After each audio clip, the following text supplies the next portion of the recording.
And we are back. So, sorry about that little break. It took a little bit longer than we expected. But we are back. And you are watching the RaceFace 24 Hours of Spa. Brought to you by RaceFace.Pro, Resources Complete, Karibu Networks and Extreme Service Center.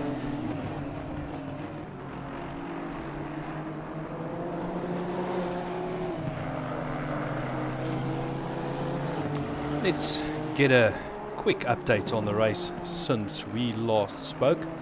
At this stage, we've got Jordan Sherritt still leading out the way. He's opened up that gap over Ryan Ottens to now almost 30 seconds. Ryan Ottens 29.8 seconds behind. And at this stage, Flip van Sail in third place. He's showing up in third place, so he has made up quite some ground. Obviously, a couple of pit stops might have taken place in the meantime. At Flip van Sail, he's 14.8 seconds behind Ryan Ottens. Just quickly sorting out the broadcasting screen and getting everything up and running again while we're chatting, so that you guys at home can at least have a little bit more info than what you have at the moment. Just bringing up those deltas so that you can actually see the gaps and not only hear me talking about the gaps. One thing we can also just quickly have a look at is pit stops. Now, running through the field, we can see that Jordan Sherritt, Ryan Ottens, Lazar Gavor, it's a nickname, I do apologize if I butchered that surname. And we've got Dean Norkier, Bego Grobler, Jean Leroux, Daniel de Villiers. It's actually a lot easier just to say Ruan Silvier has not had a pit stop. Tinus Buerta also has not pitted yet. Then Reginald also hasn't made a pit stop. Nahel Bouillon has not pitted yet. So has Dean Kambasa. Lionel Clue not having made a pit stop. And Eric Kirstein. And Paul Gerber. That's rounding up, as I say that, Paul Gerber in the pits. That's rounding out the guys who have not completed their pit stop as of yet.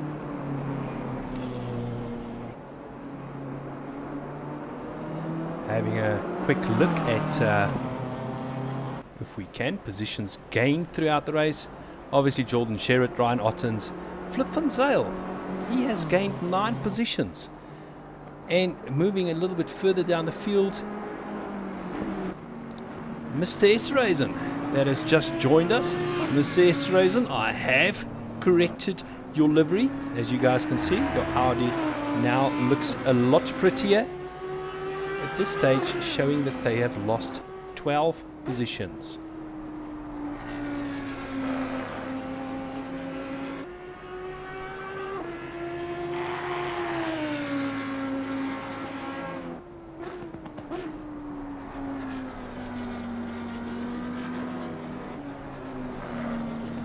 We have a quick look at our battles. The field has spread out at this stage quite significantly. The only real battle at this stage taking place between 5th and 6th place. Bego Grobler versus Dean Norkier. Now, as we all know, Bego is not going to take this line down. He's definitely going to take that fight to Dean, and he's going to try and suss out any opportunity he can find to get past Dean. Look through the cockpit view. He's got a windscreen full of Aston Martin as he tries to make his way around the course and try and find his way past. As we go up quickly to Jordan Sherritt. That's the rear view from Jordan Sherritt's car as he makes his way past the lap traffic. Popping back to Bego. Bego is lining up to make that pass, but not close enough at this stage to actually make the pass stick. So he has to follow Dean around for another lap as we have a look a little bit up the field. Lazar, he's about 1.8 seconds behind Flip, dropping back to 2 seconds now. So for a moment I thought he was getting closer, but our closest battle on track, Dean Orkier versus Bego Grobler. Bego trying to tuck into that slipstream through Eau Rouge, up to Radion, down the Camel Straight. He's going to try and tuck into that slipstream. Oh, see Dean have a bit of an off-track moment, and that's allowed Bego to just blast past him and take that position. But I'm sure Dean is going to try and come back, try and stick with Bego and try and study where he can possibly retake that position.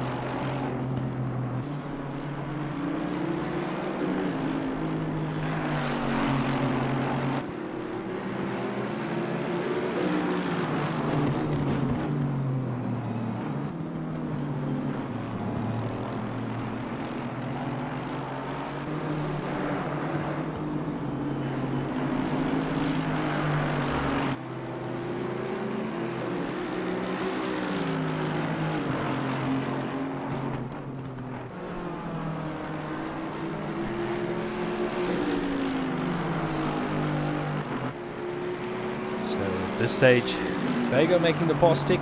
He's opened up a little bit of a gap. Second gap over Dean. So I presume Bego's got his sights set on this man. Lazar currently in 4th position. He is 1.2 seconds behind this man, Flip van Zyl, who has made an awesome comeback after in the previous stream we saw him drop back to last place during the opening laps, and so far he's being on the comeback and currently sitting in 3rd position.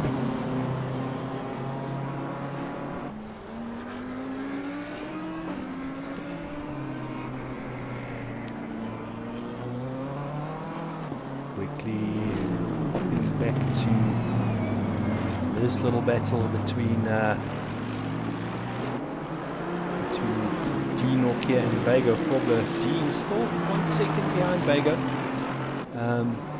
Dropping back a little bit now as he came out of that last corner.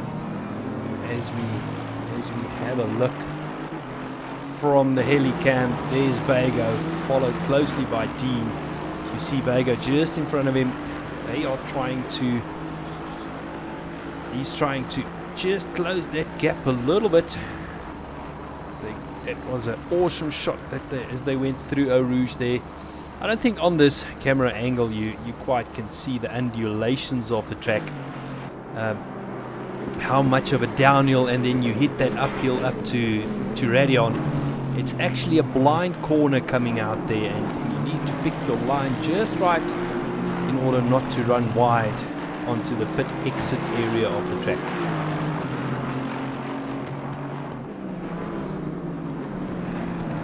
A little bit further down the field we've got Alex Moore now in the BMW, and he is chasing down this man,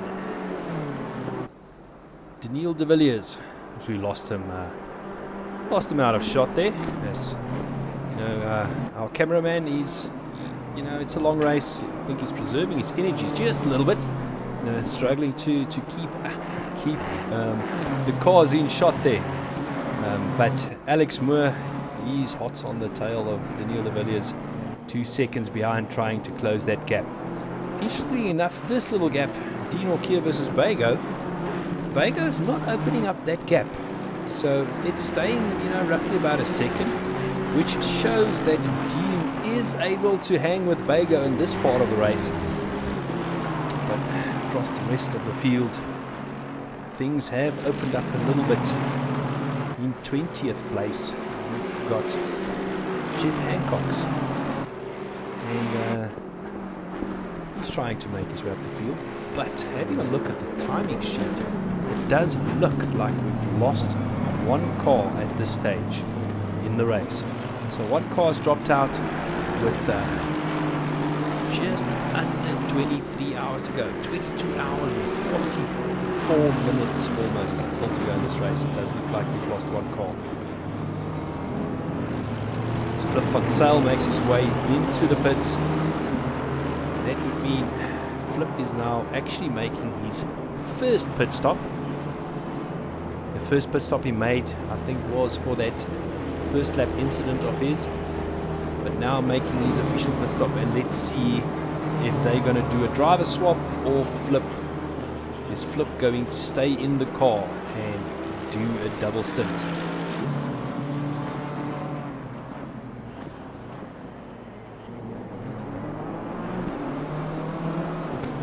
Having a look now at Essie again, my fellow commentator has joined me for a while. He's in the car, as you heard in the previous stream.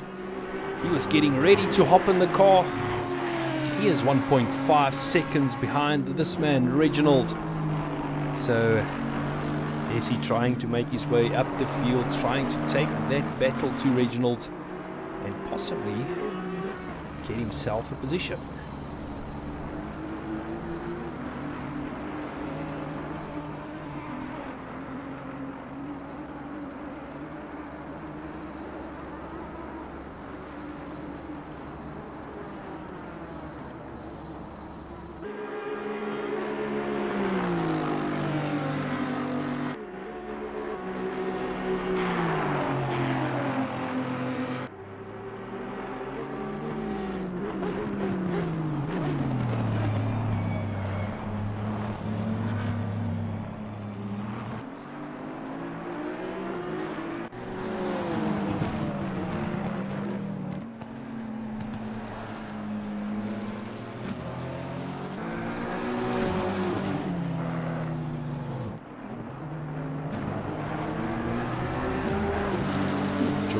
Running a little bit wide there. I think he just tried to avoid running into the car he's lapping, so taking it a bit of precaution at this stage.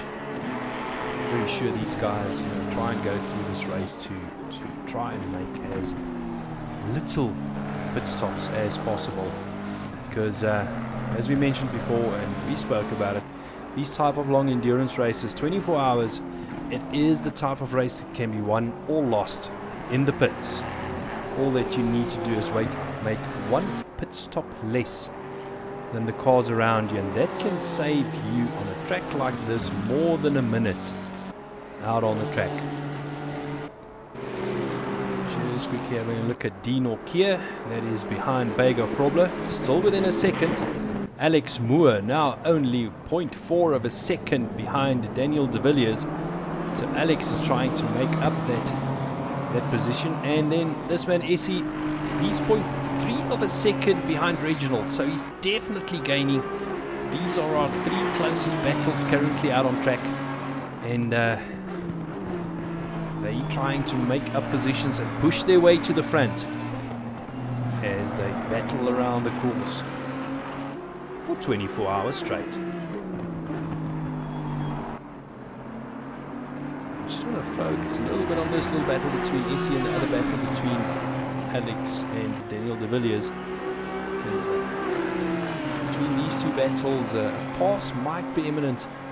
Essie sitting behind Reginald, and then Alex following closely behind Daniel De Villiers. He's also trying to fight his way past there, but at this stage it does look like both these battles, the guys are remaining quite sensible, and they're not being over aggressive. They realize it's a very long race. Alex now only 0.4 behind, as we can see him there behind Daniel. So have a shot at the helicam as they make their way around the course.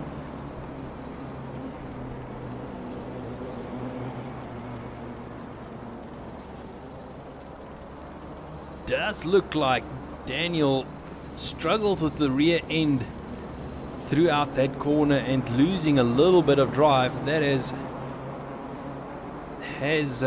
caused Alex to close up just a little bit. As we look back from the rear wing from Daniel De Villiers as they go through this fast flat out section, let's see if Alex can close that gap just a little bit, try and make a move. He's closing on the braking, almost running into the back, but out braking himself, and that is going to cost him a serious amount of time, and he is dropping back 1.5 seconds, so he's lost almost a second with that little out braking maneuver. Have a look at Francois Potgieter, currently 13th position, making his way around the track.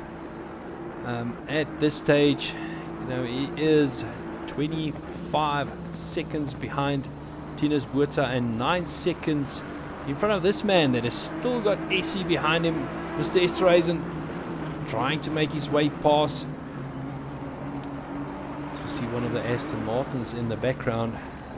Can't quite see who that is at the moment, but he's most certainly trying to make his way past, and I think at this stage unlap himself, because 16th position is quite a way back from him. I'll quickly have a look now who that is as we focus on this battle for basically 14th position.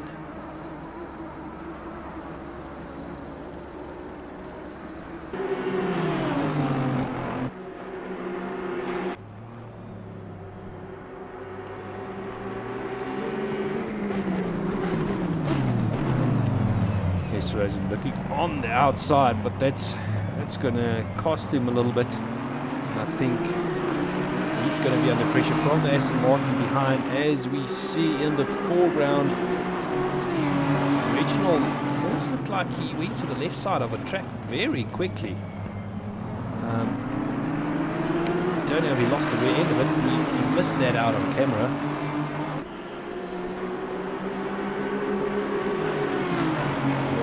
To Rouge, this is Esterhazen backing out of it, allowing the Aston Martin to go past. He does not want to risk it at this stage.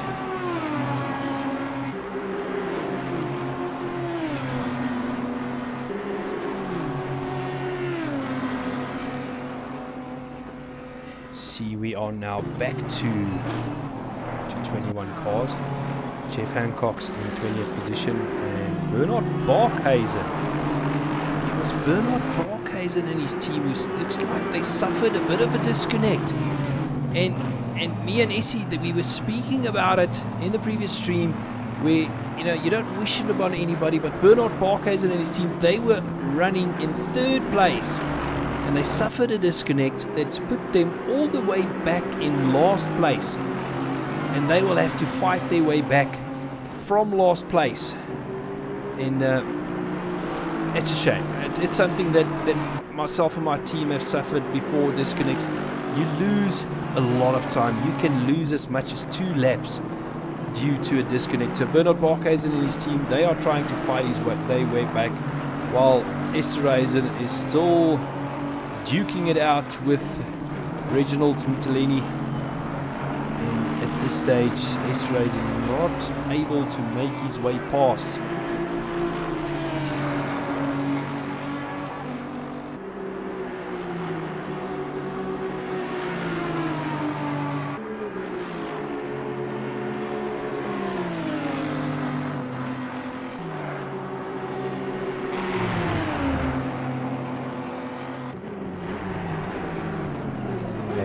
He's gonna have a look on the outside, trying to make the cutback, but backing out of it and deciding against it to go around for another lap. Quickly hop forward to Daniel de Villiers and Alex Moore. Daniel 0.7 of a second behind Alex. He's trying to gain a position there, and a little bit forward. Dino Kier lost a little bit of ground to Bego. Bego Grobler now 1.5 seconds ahead of him. But as we move back to Esterhazen and Reginald, as we see a car exiting the pits there, trying both avoid him on that pit exit.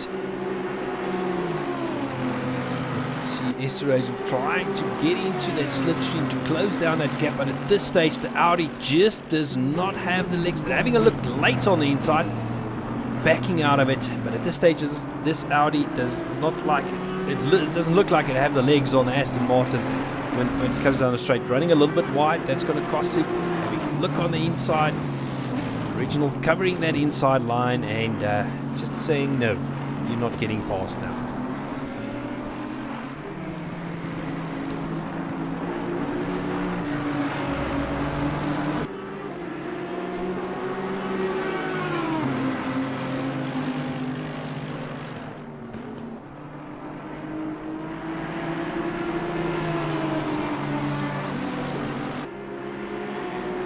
Just have a look through the time screens. This is by far the closest battle. Esterhazy going to look on the outside again. If he can keep it there, he will have the inside line for the next corner.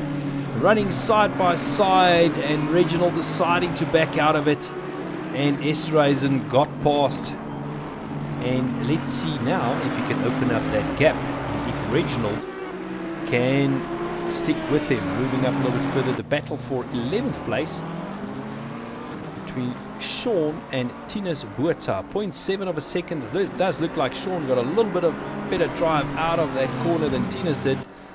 And that's going to make it a little bit more difficult for Tinus to come back at Sean as he runs wide through Eau Rouge.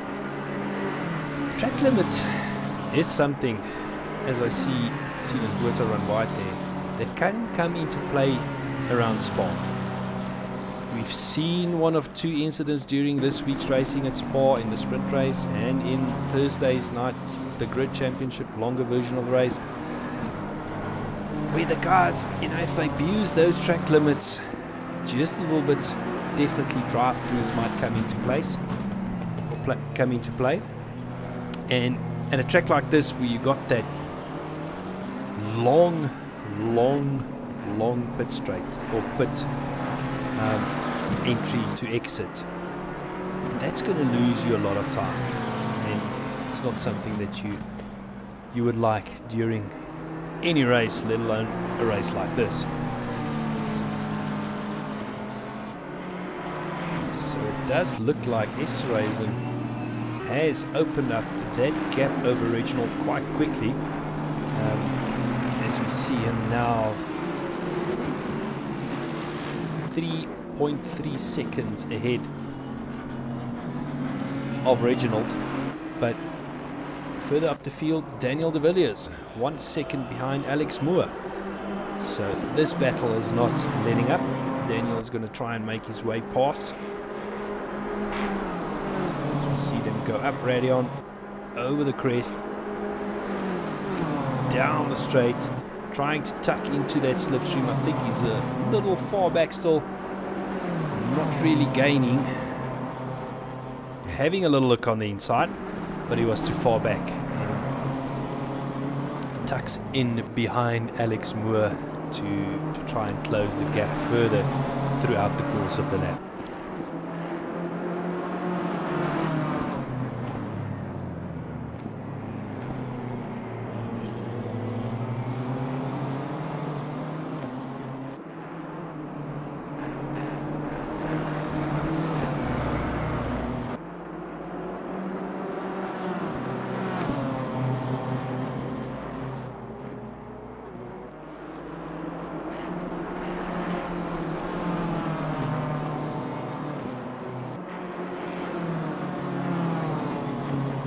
Actually, throughout the course of this lap, we've seen Alex open up that gap a little bit. It's now 1.3 seconds to Daniel de Villiers. So maybe just finding a little bit of legs there, opening up that gap further up. Dino Kier still 1.5 seconds behind Bago Krobler, so he's still very much hanging with him. And out in front, Jordan Sherritt now 49 seconds ahead of this man, Ryan Ottens. As we watch Ryan Ottens make his way around the track.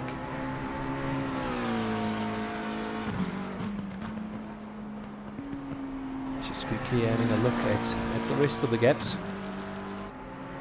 Ryan Ottens now 42 seconds ahead of this man, Bago Krobler, which has got Dino Kier close behind him, but the top two very much opening up the gap at this stage. But having said that, it's still a very long race to go.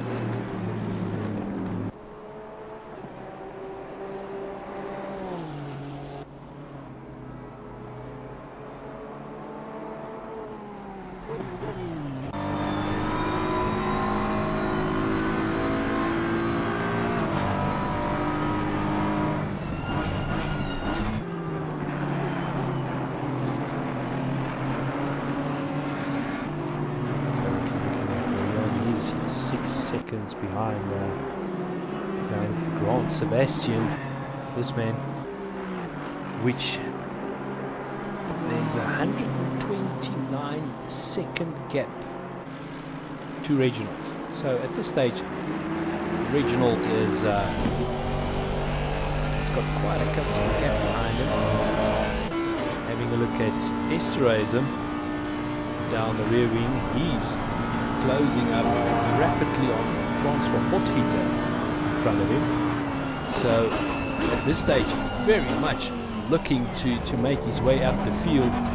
Francois Potgieter, as we look through his windscreen, he's got that man there in the background, Esterhazy, closing up on him and trying to take another position away. But this part of the field, fairly close. Then we've got Tinus Botha, who is right behind Sean. I'm going to try and pronounce your surname, Sean. Sean Lorerio. Hope I pronounced that right. I hope I didn't butcher that too much. Sean trying to keep in front of Tinus Botha, this man. But switching back to this battle, as cameraman Tim tries to catch up. Esterhazy making his way past Francois Potgieter there. Textbook passing maneuver, and let's now see if he can open up his gap. But now he's got a 40-second gap to the next car, Tinus Botha. And Tinus still within 1 second behind Sean. He's trying to make his way around the track and gain that position. Just want to keep an eye on the gap between Tinus and Esterhazy. It does look like Esterhazy is quite a bit on a charge, trying to make his way back up to the front. As you know, they were running in 4th or 5th position during the earlier parts of this race, so they've dropped back quite a bit. They're trying to make their way up to the front. See how far they can climb this Audi up to the front of the field. Back to this little battle between Sean and Tinus Botha. Tinus 0.8 of a second behind. As they make their way around the first corner, he's going to set his sights on that BMW, try to tuck in that slipstream for as long as possible through this section, through Eau Rouge, onto the straight. Let's see if he can get in that slipstream and get the pass done.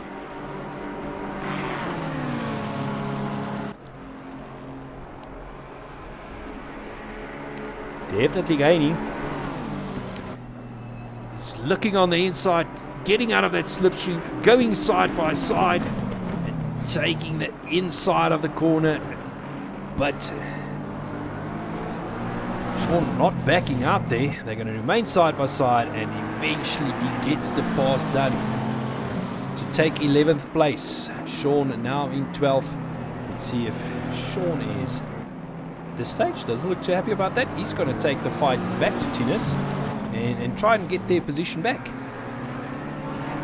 Trying to stick through him as closely as possible through sector 2 of the lap until they reach the long back part, the run up to the bus stop chicane. We might be able to attempt a pass to get that place back, but at this stage Tinus just keeping his nose out in front and trying his very best to open up that gap, but Sean remaining 0.5 of a second behind him.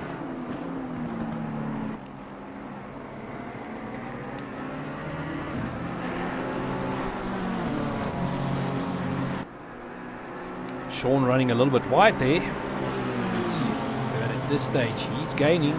He's tucked in that slipstream, 0.3 of a second behind. He's definitely lining up Tinus for a pass come the bus stop chicane. Let's quickly hop over to the helicam.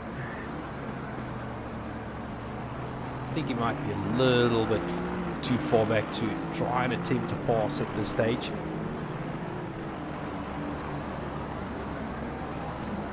The way around the final corner onto the pit straight to start yet another lap in this 24-hour.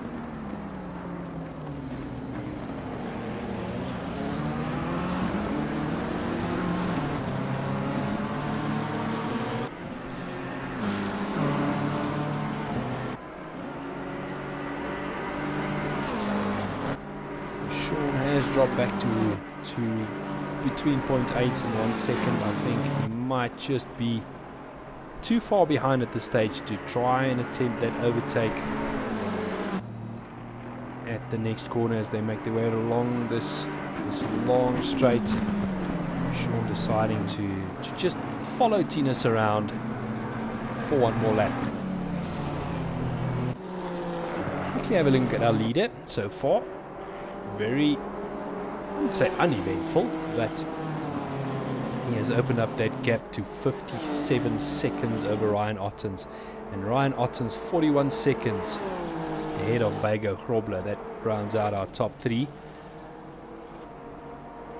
This far, Jordan Sherritt has been on a monumental charge to open up, you know, that type of a gap within basically 1 hour and 40 minutes. Look at Ryan Ottens in second place, and he is followed by Dean Nokia, this man, in fourth place, and in third place. Fourth place we've got Bego Grobler. Fifth place Jean Leroux at this stage. Sixth place Alex Moore. Seventh place we've got Daniel de Villiers. Then Ruan Sillier in 8th place. Gotta love that learner sticker on the back. It reminds me so much of our Aston Martin that we did delivery for, that we discussed a little bit earlier. Also had a learner sticker on the back. 9th place Rudolf Blithnote, making his way around the course. Then Graham Moll in 10th place.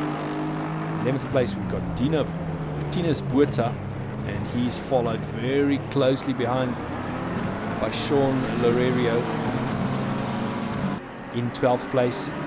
We've got Essie Esterhazy, he's in 13th place. He's brought that gap down, which was initially 38 seconds to 36 seconds, so he's making up a little bit of ground. 14th place we've got Francois Potgieter. Grant Sebastian 15th place.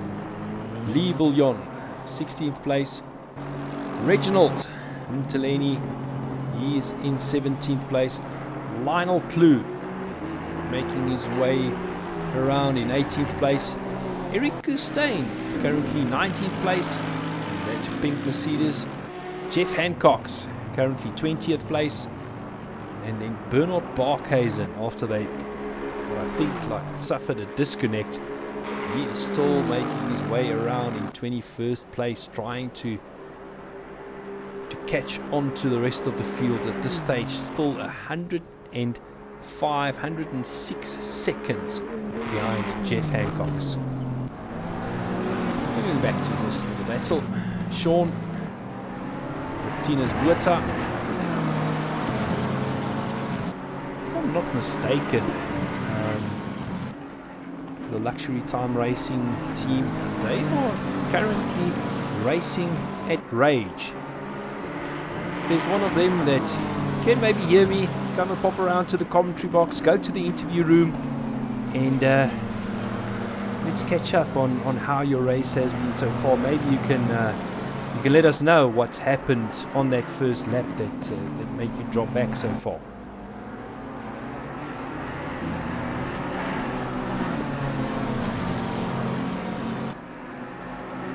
So having a look, Reginald is 1.5 seconds behind this man, Lionel Klue. Oh, dropping back to 2.3 seconds now. Unfortunately, I thought that gap was closing up a bit, but let's keep with this little battle between Tinus Buerta and Sean for a little while, and see how this develops. If Sean can get past Tinus.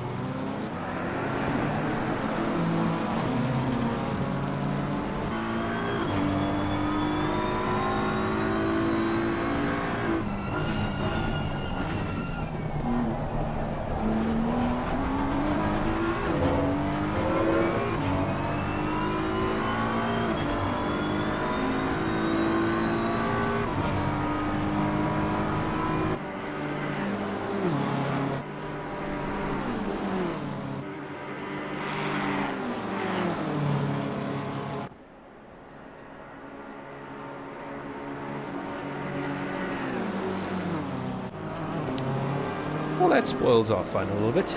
Tina's Boats are deciding to pit, so that has released Sean to try and open up a gap and maybe do a bit of an overcut come the next round of pit stops.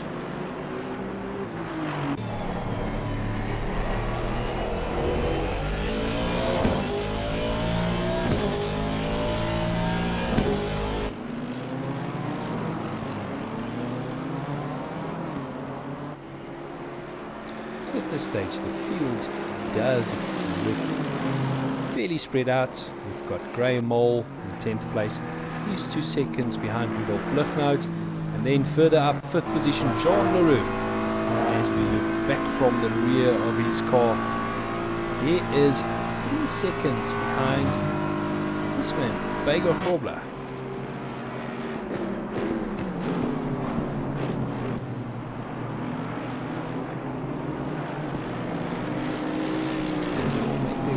The course, at this stage it does look like the gaps have opened up a bit, and that's naturally what will happen in this type of endurance racing as we start filtering through the pit stops. And now 17 minutes away from having done 2 hours of racing. The front of the field is quite spread up.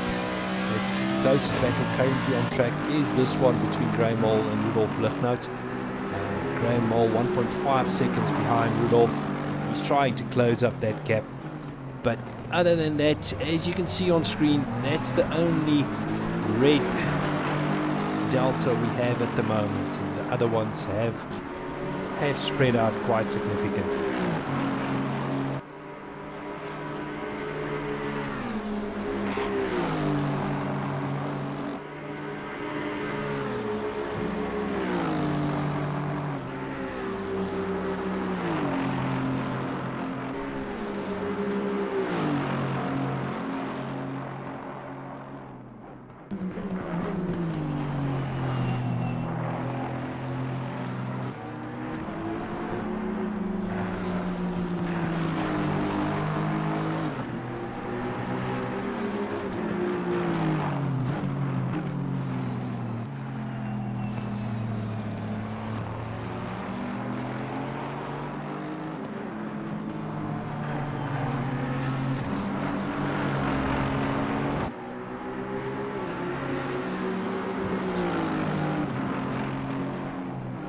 Let's quickly have a look at our YouTube comments we've got so far. Dean Cavassa says Daniel is doing a double stint. So this man, Daniel de Villiers, currently on a double stint. Now Dean, is he doing just a double, 2 hours, or is he going for that triple and try and stretch out his stint a little bit?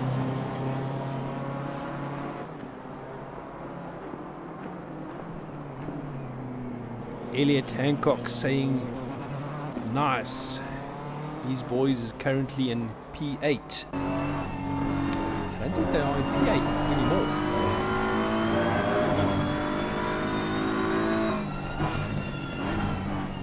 Dean Cabasa said, let's go Sebastian. Dean? I assume you're talking about Grand Sebastian. Currently in 14th place, and at this stage all by his lonesome self.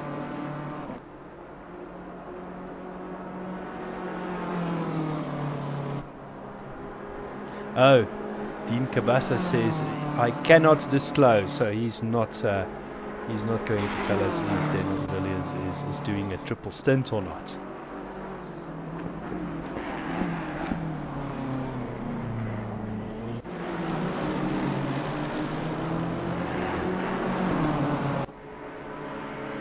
Remember this battle. Graham Mole is now only 1 second behind Rudolf Bluchnout. You can see the McLaren right in front of him. So there's a little bit of action on track with a 0.8-0.7 second of a gap between them. This is something we can keep an eye on. Back from the rear wing from Rudolf Bluchnout.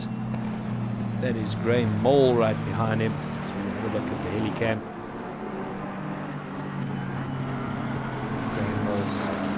Elliot, if you can maybe take 9th place away from Rudolf Blitmont.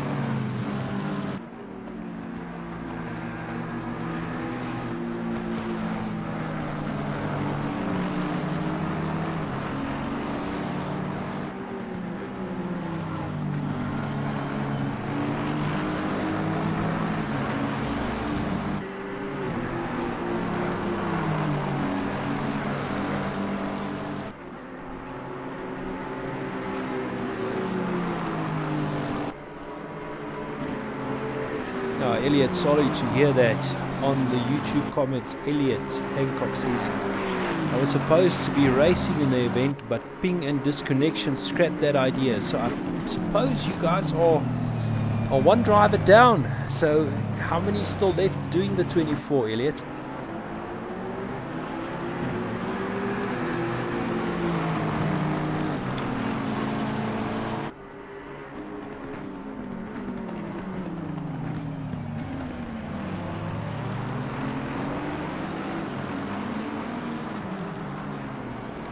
Having a look further down, 16th position, we've got Lionel Clue closing up on Lee Bouillon, only 1.5 seconds behind at this stage.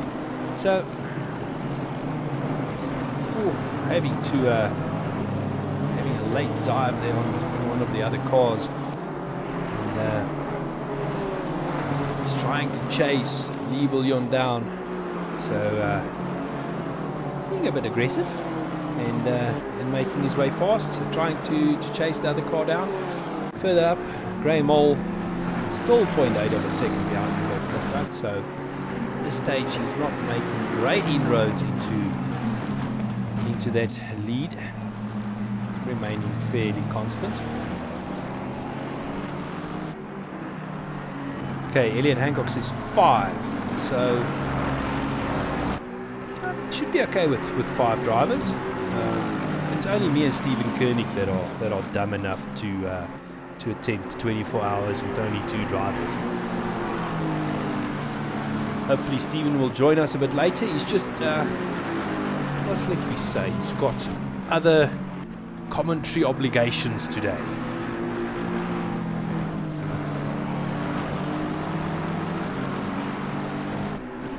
Gavin Scruton says car 556 had locked controls on driver swap. We had to exit and rejoin. Ouch, yeah, I agree with that. I mean, car 556. That will set you back quite considerably if you have to exit and rejoin. I mean, that sets you back quite far. Well, Elliot saying, but honestly it's probably better I didn't join. My lap times were 225s. 225's not that slow. I know people that are slower. Lee Bouillon now only 0.2 or 0.3 of a second behind. And dropping back to 1 second. Almost got excited there that we could see some battle on track.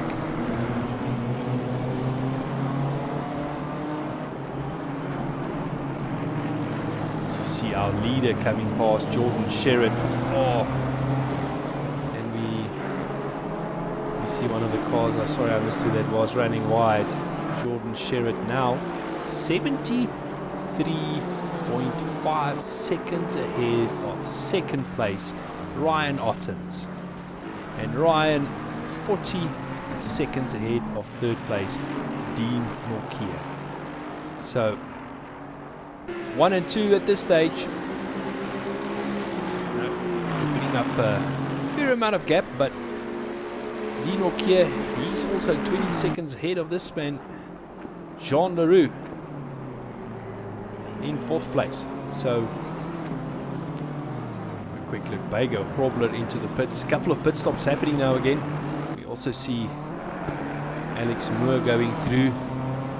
But at this stage, Jordan Sherritt, our leader, he's coming into the pits now with the lead he had over Ryan Ottens. Depending on pit stop, you know, coming out of the pits might be close to Ryan, but I don't know how much longer Ryan is going to be out there. So we'll have a keep on Ryan Ottens in second place, and Jordan Sherritt. Well, Jordan's still in the longish pit lane, making his way in. Only now coming to the pit box. Ryan Ottens, he's coming up to the bus stop chicane, so I think for now Ryan's going to take the lead when Jordan eventually makes his pit stop. Eventually, we've got Ryan, he's coming over the line, and he's going to momentarily take the lead of the race until they have to do a pit stop.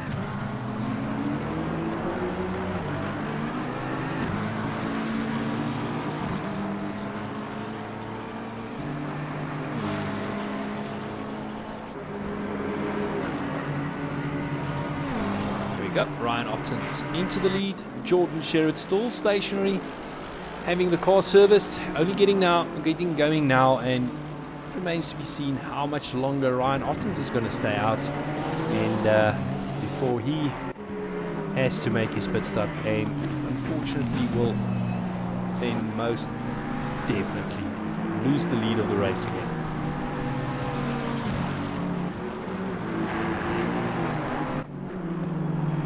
Look, Gideon Renner, they've done a driver swap, so taken over from Bernard Parkhazen, if I'm not mistaken.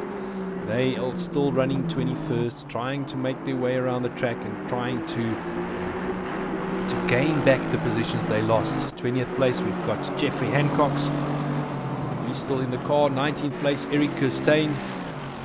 At this stage, the field is quite far spread.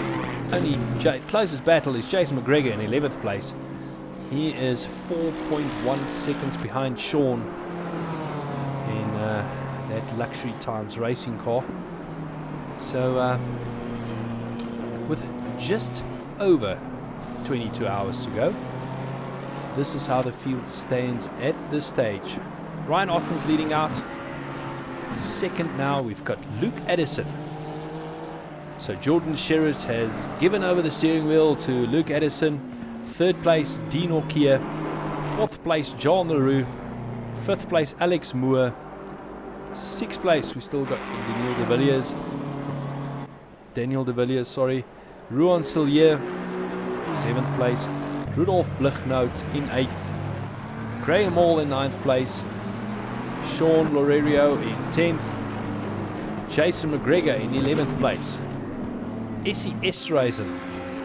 Now, previous time we had a look at this gap, it was about 36 seconds. He's brought that gap down now to 26 seconds, so he's definitely, gaining on Jason. Francois Portgieter, 13th place. Grant Sebastian, we've got in 14th. Lionel Klue, 15th. Lee Bouillon, 16th. Reginald, currently in 17th position. Tinus Buerta in 18th, Eric Kirstein 19th, Jeff Hancox 20th position, and then Gideon Renner currently 21st. So with that, ladies and gentlemen, I'm just going to take a short break, but the stream's not going to leave you. The stream's going to continue. I'll be back in about 10-15 minutes to keep you company for the remainder of the afternoon.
And I'm back, and I see I've got somebody waiting for me in the interview room.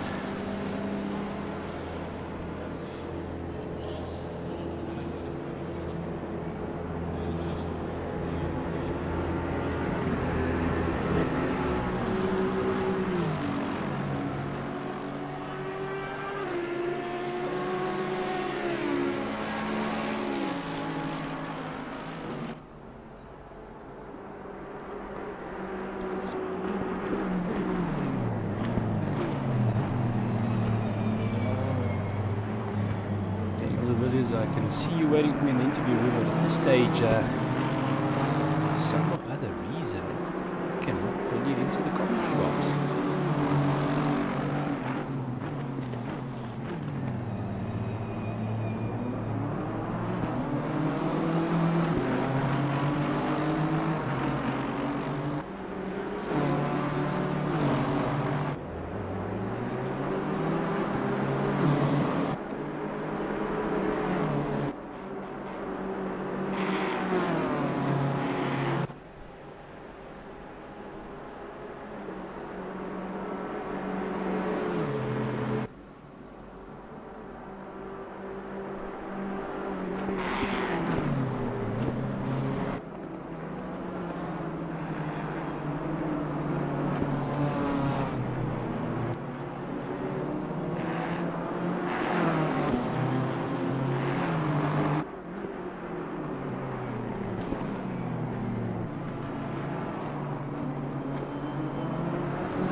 Sorry about that, Daniel.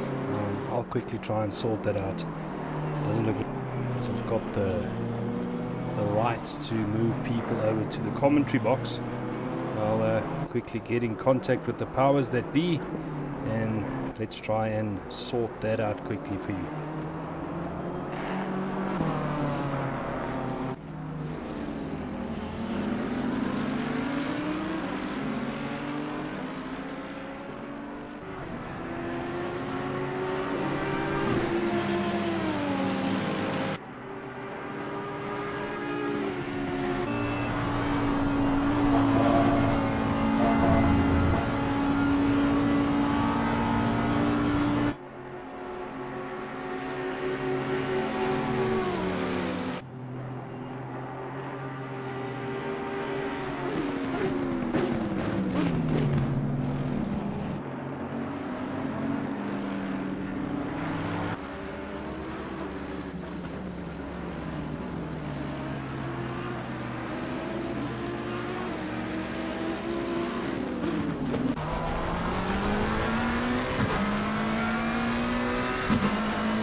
And I'm back, and with me in the commentary box, finally I've got Daniel de Villiers. Daniel, how's your race going so far? Yeah, it's going, Yannaman. Yeah, we were P7 at a time. Cameron made a small mistake now at Rouge, so we are a bit behind now. Yeah, sorry to keep you hanging there. The first time I had to go with Bertus on the phone to try and sort out my rights for the commentary box. I couldn't pull you over. No, that's no problem. But so far so good. We are getting our heads down and we're calm. It's going good actually, yeah, despite the crash. There's still 21 hours 34 minutes to go. Not that I want to say it out loud. I'm sure you guys aren't thinking about that at this stage. Like I told Cameron now before, it's a long race. Anything can happen. We can still get our position back. I mean, we are quite consistent, so we can do it. And that's the key, to keep it consistent and try and keep those pit stops to a bare minimum. Yes. Because the field is quite spread out at the moment, and you've said it, anything can happen, and as we know, anything will happen. So, you know, we look forward at the further 21 odd hours of racing right through the night. Now, for the viewers that don't know endurance racing, what is it like doing these 24-hour races? Endurance racing it's a very focused race compared to your sprints or your normal GT3 championship races. This is much focus. You should be relaxed. You should stay calm. You can make mistakes. Everyone makes mistakes, but just keep calm and collected the whole way through. And for myself, what I tend to do a lot of the time, especially with this amount of time still left, I tend to race myself to keep my focus. That's something you should never do. You should never race your own personal best time. So I'm doing it wrong. It's fine if you stay consistent. That's fine, but don't always try to race your own time, and mistakes will be made, and it will cost you a race. It's interesting to hear how the different approaches are. I spoke to SES Race a little bit earlier. You know how the different teams approach a race like this. It's quite interesting for me to hear how the different approaches. Nobody wants to share any strategies at this stage. I just wanted to ask you, share anything there? No. So we're trying to get strategies live on air, but nobody wants to share anything, and I suppose you're not going to share anything either. Oh well, we do a full tank and pit, full tank pit. So when we pit, we don't know yet. Yeah, and I see you're leaving the tire changes out there. You're not saying how often or double stinting of tires. That's for my information to hold. That's what this racing is all about. You know, if you can minimize your pit stop time, you know, a lot of the time these type of races are won and lost in the pits, not necessarily out on track. Yes, it is, just like you say there. But yeah, you have to do your best. That's all that you can do. Yeah, no, most certainly. And at this stage, you guys are doing all right. I hope you can keep it up. And I think Cameron is doing well. He's keeping his lap times consistent at the moment as we speak here. Just checking. Yeah, he's keeping his delta just a bit green. Yeah. So he's on it. So he is racing his own best lap time. He's trying to recover what he lost. Yeah, it's you know, luckily if you lose time, there is time left in the race to make it back up, so to speak. It's not like your short sprint races or those type of things where, you know, if you lose that time, it's very difficult to make it up in the remainder of the time, because the difficult time of the race is still to come, the nighttime driving, and then tomorrow morning where everybody's tired, you know, then you sometimes see mistakes creeping in. I'm looking forward to the nighttime actually. I haven't raced here in the night, so it's going to be something new for me. I can't remember the last time I raced around Spa in the dark. My last 24 was at Silverstone, and I've had enough racing on Silverstone now for a while. To make it a bit fair, it will feel like it's load shedding on track. Yeah, that's true. And do you know what time around in-game time it gets dark around Spa, or not? It should around 6-7 p.m. around there. Okay, so it doesn't, you know, go dark later like we sometimes see on other tracks. It depends on what Bathurst did the server settings on, but we expect around 6 to 7 p.m. Okay, and I'm going to ask you the same question that I asked Essie. Do you guys expect rain? No, not at all. Okay. See, I'm trying to get a bit of inside info. I hope not, because we don't have a wet tire setup or anything, but I doubt there will be any rain. We never have a wet tire setup. We just put on wet tires when it starts raining. And then try to make the best out of it. Did you steal my strats there? No, we went into races and think, nah, it's not going to rain. And then, we see a bit running wide there. Yeah. And then it rained for 2/3 of the race. At this stage, yeah. You know, at this stage, looking at the deltas, I can't actually see the deltas in front of camera. But in front of me, he's got Grand Sebastian, and you know, he's got quite a nice gap. Peter Marr behind him, 67 seconds. Yeah, I see Grant is now in the pits at the moment. And I think we're basically racing against them at the moment, and maybe who's on there, Ruan, or is it Johan Kleinhans, Essie and them? Yeah, the last time I checked, Essie was in the car. They might have done a driver swap since then.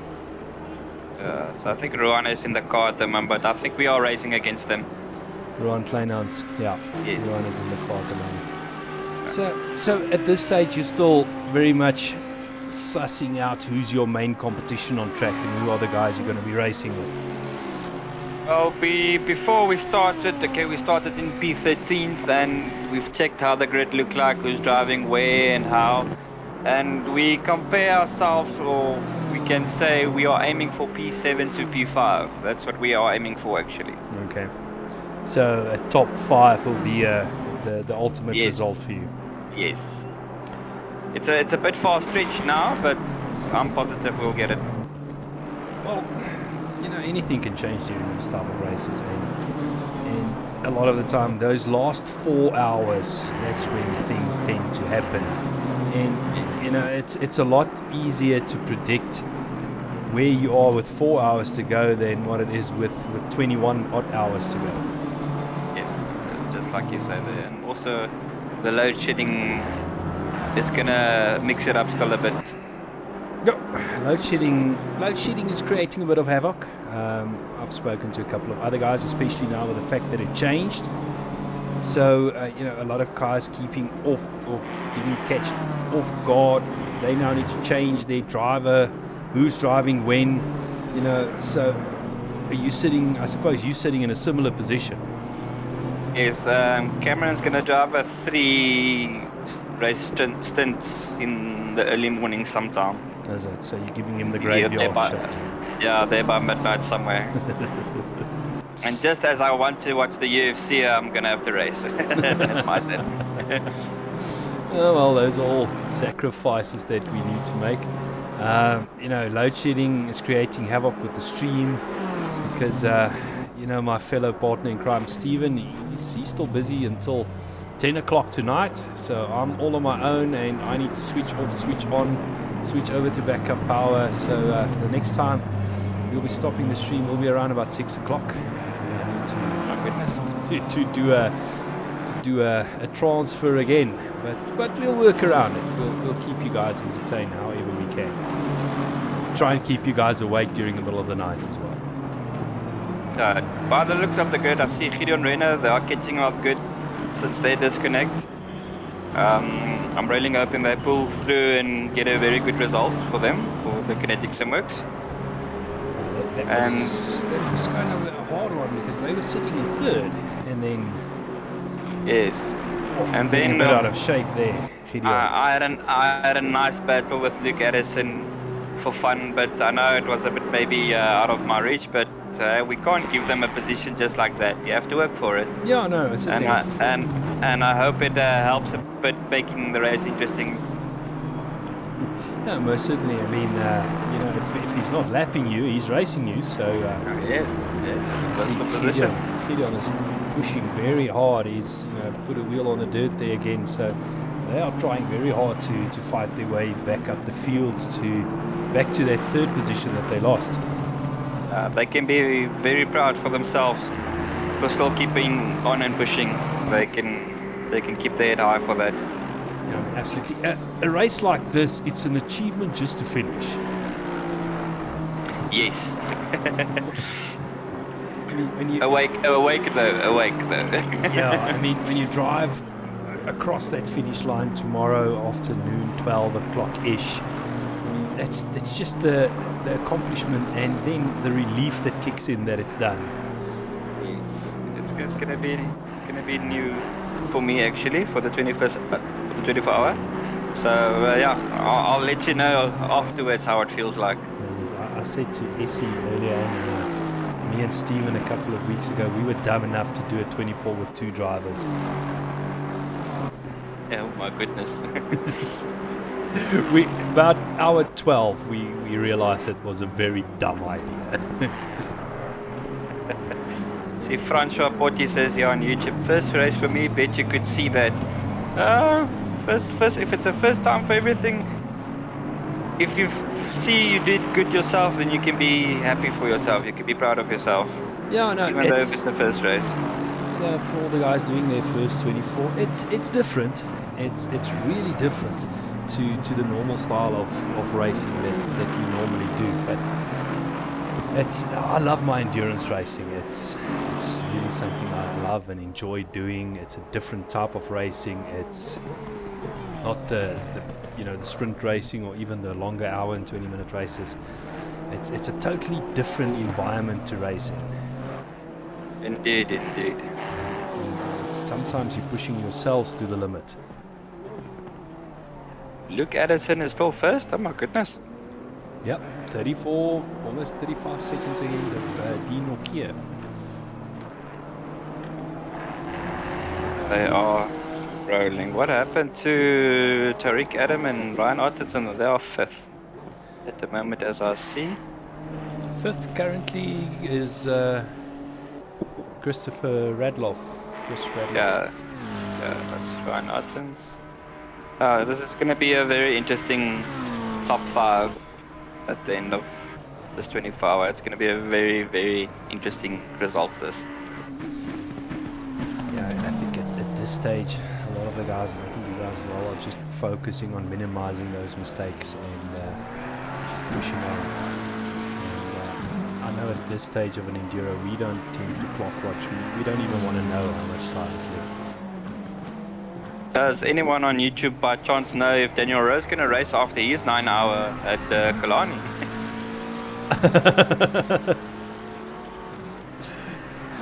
I can ask Steven if you can ask him. I see he was registered on the grid, but I doubt he will drive actually after his very own 9-hour. But I hope good luck for him as well in the meantime. I think they started there at 11, around there somewhere. So Daniel's driving in the SAES today. Yes. Nice. Along with Keegan Masters. I do miss Keegan Masters in this RaceFace series. Him and Arno Versage, yes, I really miss them. They were actually the aliens at the time. No, that's why I'm all by my lonesome self. Steven is commentating there today. Oh, okay. So he's only after the racing today, maybe going to join me later on tonight. Hopefully I will help you guys out. Yeah, you're always more than welcome to join us. We'll see, maybe just take a break during the early hours of the morning and catch up on some sleep. Otherwise, you know, things might get a bit strange in the commentary box. Indeed. I know last year when we did the RaceFace Kyalami 24 hour, I remember Steven went to the stewards and Bertus at 4 o'clock in the morning, and he was complaining about the floppy windscreen wiper on the Aston Martin, that it was distracting him and it was costing him lap time. Oh my goodness.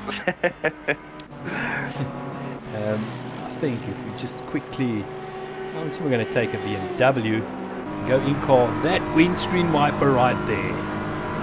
He was complaining it was causing him to lose focus and lose lap time, and that's why he was slow. Excuses. No, I'm kidding. It was actually more of a case of trying to pass the time and keep ourselves awake. Because me and him did the graveyard shift. Yeah, let me add to that view that you had there. Not everyone is on the same view, so everyone has their different aspect of racing on their view. Some have triple screens, some have single monitors on. Some of them drive on the hood, some of them drive inside. So it can be distracting for me, but I don't drive on that view. So in the rain, I'm actually good. I don't have a wiper in my way. But yeah, I can't see how people can still drive like this. It's scary for me. Drive like what? Inside the vehicle. Well, I normally drive on something like a dash cam, so you can still see the dash inside of the car. I know a lot of guys also prefer the driving on the hood of the car. What is your favorite driving position? The hood of the car. Is it? Yes. I've tried my 3 monitors a few months ago, and my 1080 Ti was a bit unhappy, so I left it at there. But I will come and upgrade my rig for the 3 monitors next year. So yeah, it's first money for house and wedding, and then I'll look at that. Yeah, like they call it priorities. Yes. And I suppose the fiance won't be too happy if you can ask her to postpone the wedding a bit for a rig. No, I have my rig. I just need to upgrade it. So yeah, well, I mean an upgrade to the rig. I'll try my best to do it behind the back. Yeah, it brings you the whole discussion with the rig and that type of thing brings you to. I don't think people out there realize how physical sim racing can actually be. A lot of people think you see a little bit of an off track there. A lot of people think you're just sitting in a chair and enjoying yourself. No, it's very different. Everyone doesn't have the same rig. It looks similar. It's similar based, but your seating position and everything is quite different compared to others. Everyone has their own driving style that fits them for their car, for the rig and everything. So it's quite difficult to understand how such design works and everything. Yeah, and in these type of endurance races, comfort is kind of important. Yes, it is. And if you're gonna be in a rig or a seat position that's uncomfortable, it's gonna really make doing long stints very difficult. It is. Janneman, I don't want to spoil your commentary. I'm just gonna have to go to my teammate quickly. No worries. And then I'm gonna have load shedding 3 o'clock. So let me just get all my stuff in before my load shedding starts. No worries, and all the best for the rest of the race. And Thank you, you're Janneman. more than welcome to come and say hello a little bit later. I will do that indeed. Okay, all the best and enjoy. Thank you. Cheers, bye. Cheers, bye. Alright, ladies and gentlemen, let's quickly catch up to what is happening in the race after our little chat. So in first place, got this man Luke Addison, followed by Dean Orkier, 38 odd seconds behind. Third place now we've got Martin Rotenbach. Fourth place, this man Paul Fenter, going around in the BMW. Christopher Radloff is currently in fifth place. Then in sixth place we've got Gregory Carney, hope I pronounced that right. Seventh place Jason McGregor. Eighth place we've got Ruan Kleinans. Then Flip van Zyl, they had a bit of misfortune early on in the race. He's made his way back up to 9th place. He's back in the car for his second stint. Then 10th place Altman Buerta. 11th place we've got Cameron the Bastos. 12th place Dewald Nel. 13th place Grant Sebastian. 14th place Peter Maher. 15th place Neil Greening. 16th place Gavin Scruton. 17th currently Werner Skuman. 18th place Reginald Lenny, currently in the pits. Doe Gerber in 19th place. Wonder if Doe might be joining us a little bit later in the commentary box. Wonder, you know, if Jeff and Paul can just relay the message so they can hear me. Any one of you welcome to come and join. 20th place Gideon Renner. 21st Reynard Harmon. So 21 cars still running. We've suffered 1 or 2 disconnects, but guys have rejoined. They've not given up, and they would like to take this fight to this 24-hour race.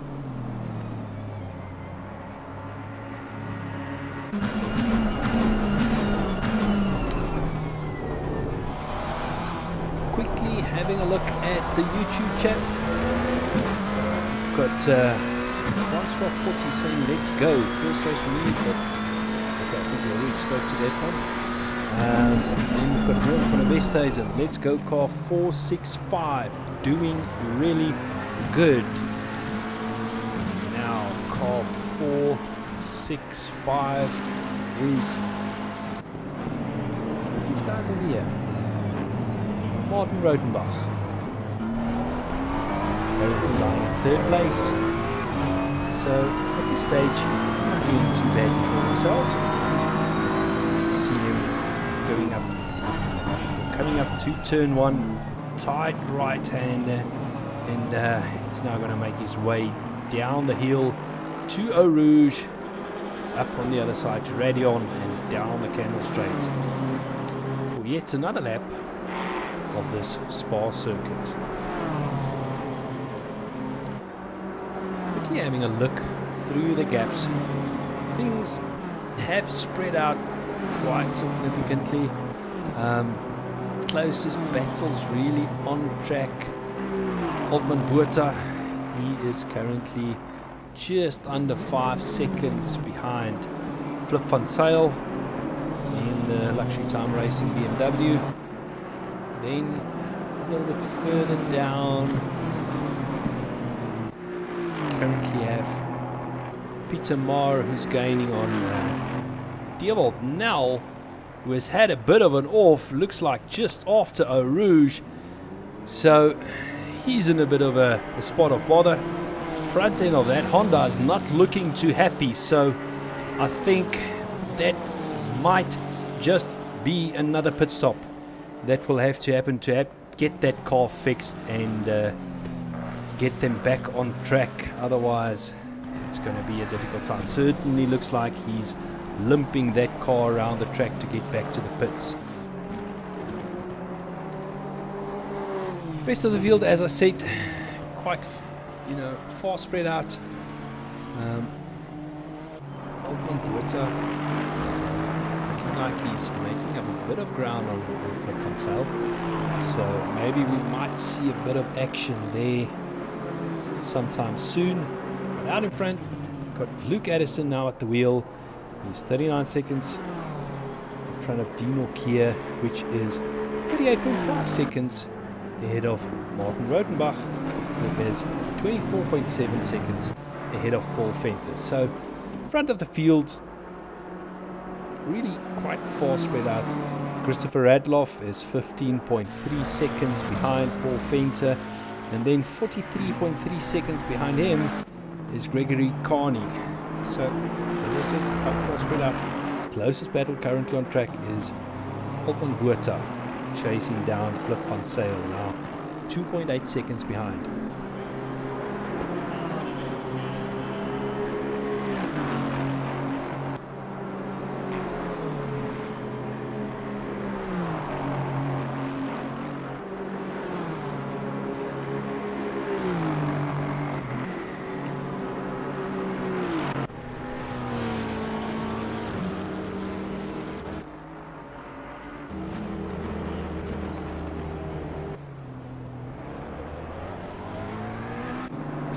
Now 2.1 seconds behind Flip Van Zyl, so he is definitely making some inroads into the lead of Flip Van Zyl in the BMW. As we look back from Flip's car, you can see Buerta there in the background, 2.3 seconds behind. So Flip is definitely trying to open up the gap, but at this stage it is not really happening for them. If you have a look at the bonnet cam, it was the cam that Video spoke about that first drive. I've seen a couple of guys actually drive on this view. They feel that this is the most comfortable view to be quick on.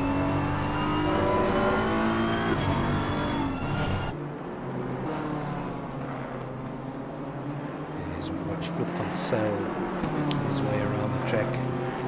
Altman Buerta dropped back now just a little bit, 2.5 seconds behind him.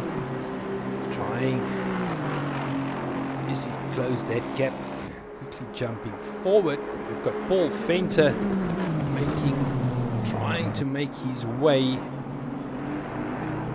past Gregory Carney, so he's just 0.3 of a second behind. So here's a little bit of action on the track. Paul Venter currently in 6th place, trying to get that 5th place from Gregory Carney.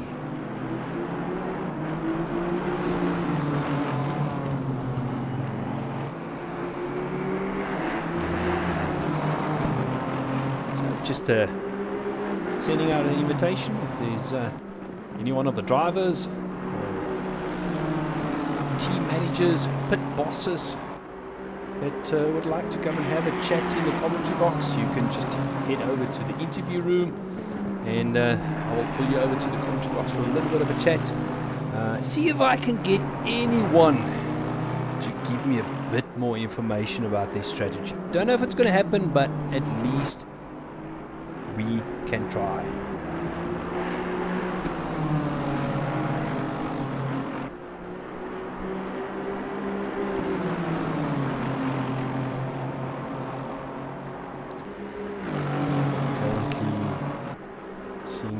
Nell just made his pit stop. He's on his way out. He's going to falter back into 17th position. But quickly having a look back at this little battle between Paul Venter and Gregory Carney. Nice little touch there on the rear wing of that BMW.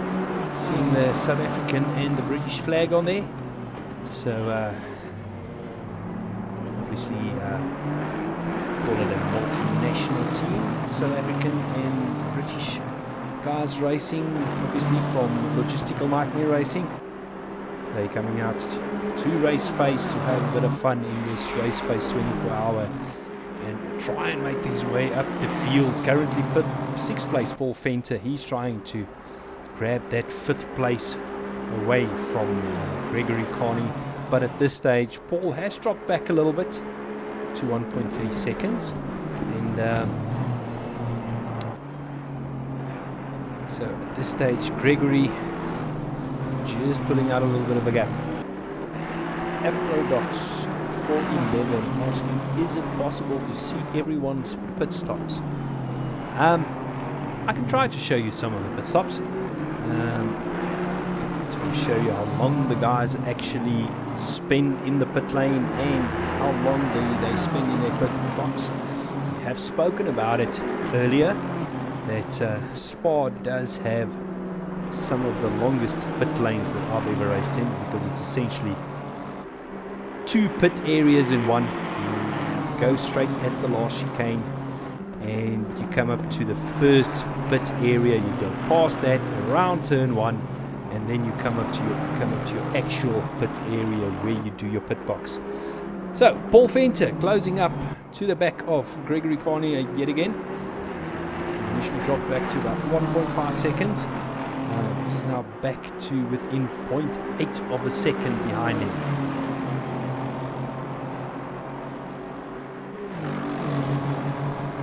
So Afrodox, I'll keep an eye on who's pitting, and maybe I can show you. I see 19th place. Doe Gerber currently making his way into the pits. He's just reached the pit lane limiter board, 50 kilometers an hour. So as I spoke about it, he's now going through the first part of the pit lane area.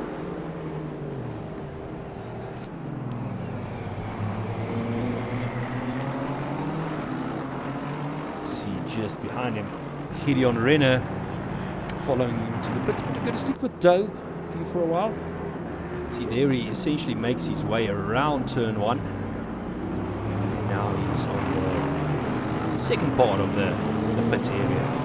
ACC making use of the endurance pit layout, which utilizes all 50 pit boxes on the pit area. So now he comes up to the second part of the pit area where he's going to make his actual pit stop. So to give you an idea how long Doe has actually been driving just in the pit lane, but now we can make his pit stop, and the exit part of the pit lane is not that long. Let's see for how long he stays in the box for. See if it's only going to be a fuel stop, is it only going to be tires, or is he going to take on tires as well? Are they going to do a driver swap? All those kind of things. We see Gideon Renner passing him actually for position momentarily, because Gideon's pit box is in front of Doe's. Doe still stationary in the pit, so high possibility that they are doing tires as well. So we see a couple of spectators on the roof there admiring the Spa-Francorchamps circuit. Right, Doe on his way again. They did not do a driver swap, so now he can tackle the last part out of the pit lane. Now he can get back on the power, go up Eau Rouge and onto the pit exit, onto the Camel Straight. So that gives you a bit of an idea how long it actually takes to do a pit stop around this circuit. Jumping back to Paul Venter, 0.5 of a second behind Gregory Carney, so he is still sitting there, has not made the pass yet. He's trying his utmost best in that BMW to get past the learner sticker that's in front, that's on the Aston Martin in front of him. I've said it, I'm going to say it again.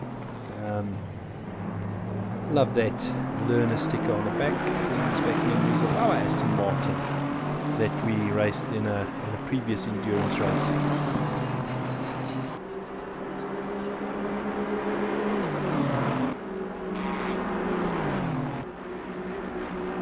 Tinus Buerta saying, go Gavin.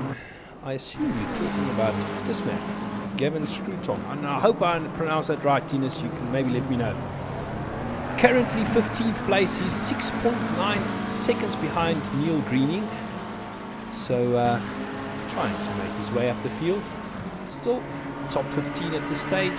Something to be proud of.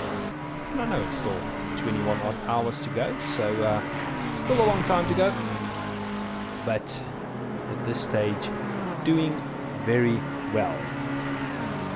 Paul Fenton, now only 0.4 of a second behind Gregory Carney, so still trying to make his way past. And then we've got Altman Buerta, now only 0.8 of a second, 0.7 of a second behind Flip van Zyl in that BMW.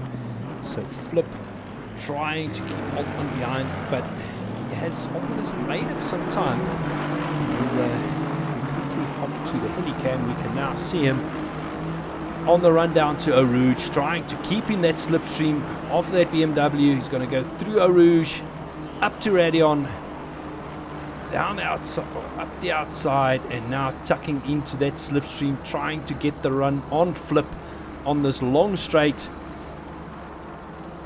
At this stage, don't think he's close enough. He's going to have a look on the inside, but decides against it. Inside he's not close enough to make the pass. It looks like he braked quite a lot later than the BMW there, closing up, running a bit wide. That's going to cost him a bit of time, so that might give Flip a little bit of breathing room as they make their way around for another lap of Spa.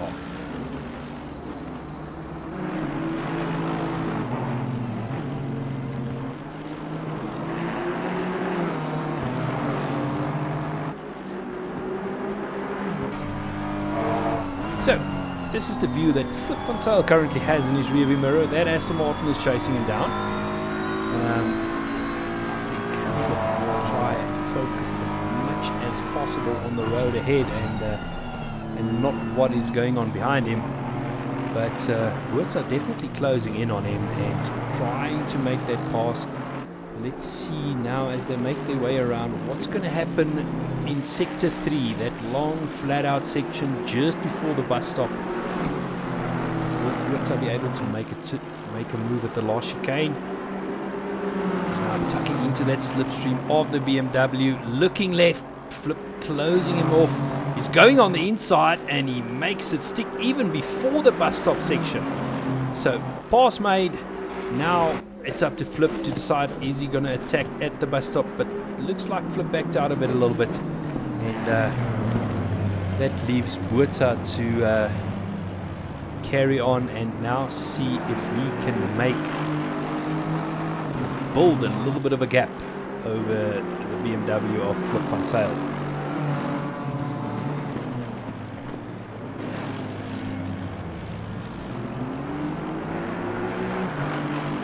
So, Tinus Buerta, that is correct. Well, I'm glad.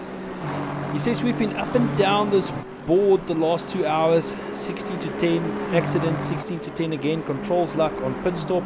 19 to 15th and going well. Well, Tinus, it is still early in the race. There's still 21 hours basically to go. And just a case of keep your head in the game, keep your head down, and just let those laps and tick over and the clock tick down. Try and keep the pit stops to the utmost minimum. Try to keep away from damage. You see that BMW in the background. That Honor doesn't look too happy. The front end got a little bit of a knock, and these are the type of things that you need to try and stay away from in these type of races, because that's the type of thing that costs you time in the pits to get prepared to do the unnecessary pit stops. So Gregory, 6th place, he is 0.2 of a second, 0.5 of a second now behind Paul Fenton. So he is on the back of that L&R BMW. Make their way through Eau Rouge, up to Radion, onto the Camel Straight. Is he going to be in that slipstream? Is he going to be close enough to try and think about a pass at the end of this long straight? So we see him getting towed along in that slipstream. I don't think he's close enough. Closing up right behind him as they go through there. So he's made up some serious ground because of that long straight and the slipstream effect. Unfortunately, not making it stick this time.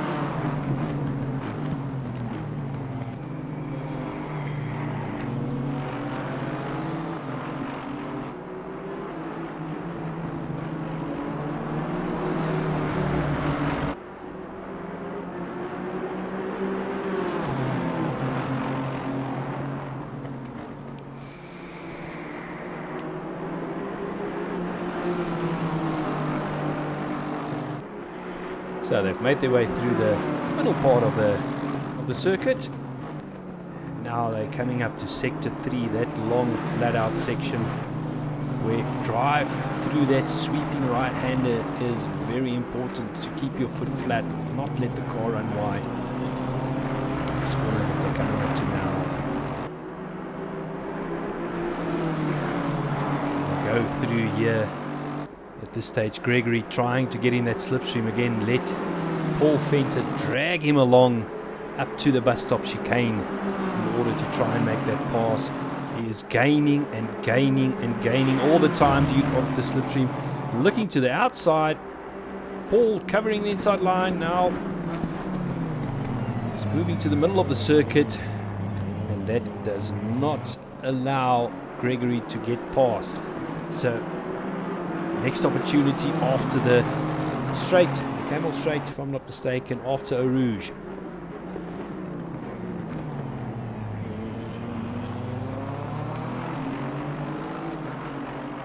Let's see what will happen if they go through Eau Rouge quickly. See, it looks like Luke Addison is in the pits, just saw him there in the background.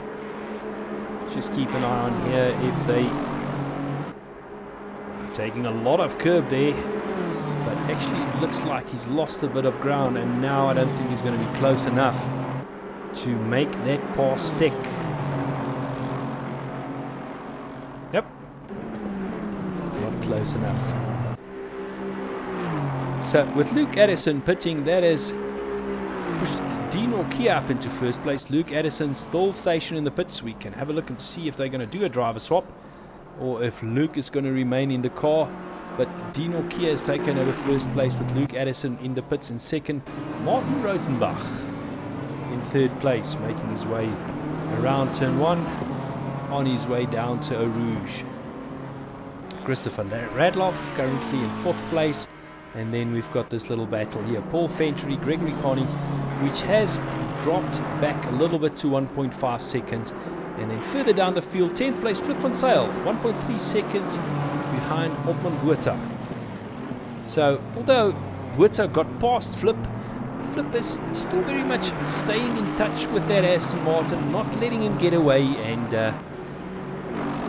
not letting Botha settle down, because he still needs to keep an eye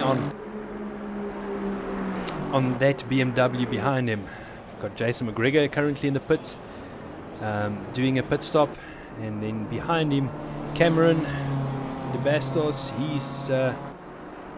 He's making his way around. We can see that bonnet of that BMW not very happy. So as I mentioned earlier, he has sustained some damage, but deciding to keep the car out on track, so maybe they feel that it's not costing them that much time, that it's better from a strategy point of view to keep the car out on track until the next pit stop to get it repaired. Maybe they're not that far away from their next pit stop, that it would just be a too big a change to the strategy. So Jason McGregor, he's making his way out from the pits, and he's still quite comfortably ahead of Cameron De Bastos. Flip van Zyl is now closed up a little bit to 1 second behind Otman Botha. So Flip is definitely not getting him away. He's gaining all the time, closing now up to 0.7 of a second momentarily. So this might be a little battle to keep an eye on. As they battle their way around the track, Flip might be thinking of lining up Botha up for a pass into the last chicane. So with just over 3 hours of racing completed, we are still seeing close battles out on track. Yes, there are gaps that have been opened up quite significantly, and then there are these battles that we see, and it's nice to see an endurance race like this. And let's hope that come tomorrow morning 10-11 o'clock we can still see battles like this out on track, guys battling it out for position until the very last minutes of the race. That's always nice to see in endurance races like this. They make their way across the start finish line to start another lap of this circuit in this 24 hours of Spa, proudly brought to you by RaceFace. resource complete, Karibu networks and extreme service centers. Without them, this broadcast would not have been possible. We say big thank you to our sponsors. Flip now going through Eau Rouge. He's trying to get into that slipstream down this Camel Straight. See if we can line Buerta up for a pass. At this stage, it doesn't look like that slipstream has got too much of an effect. I don't think he's going to be close enough. Nope, decides to not have a look at this stage and just follow the Aston Martin around for another lap of Spa. Further up the field, we've got Ruan Kleinhans. He is 2.5 seconds behind this man, Tariq Adams. So there's maybe a delta to keep a little bit of an eye on to see if Ruan can close that gap up. I spoke to one of the team members, Essie, a little bit earlier. So I think they will be quite happy to see themselves in 6th position at this stage. In 3rd place we've got Luke Addison now, and Luke Addison is only 3.8 seconds behind the BMW of Martin Rodenbach.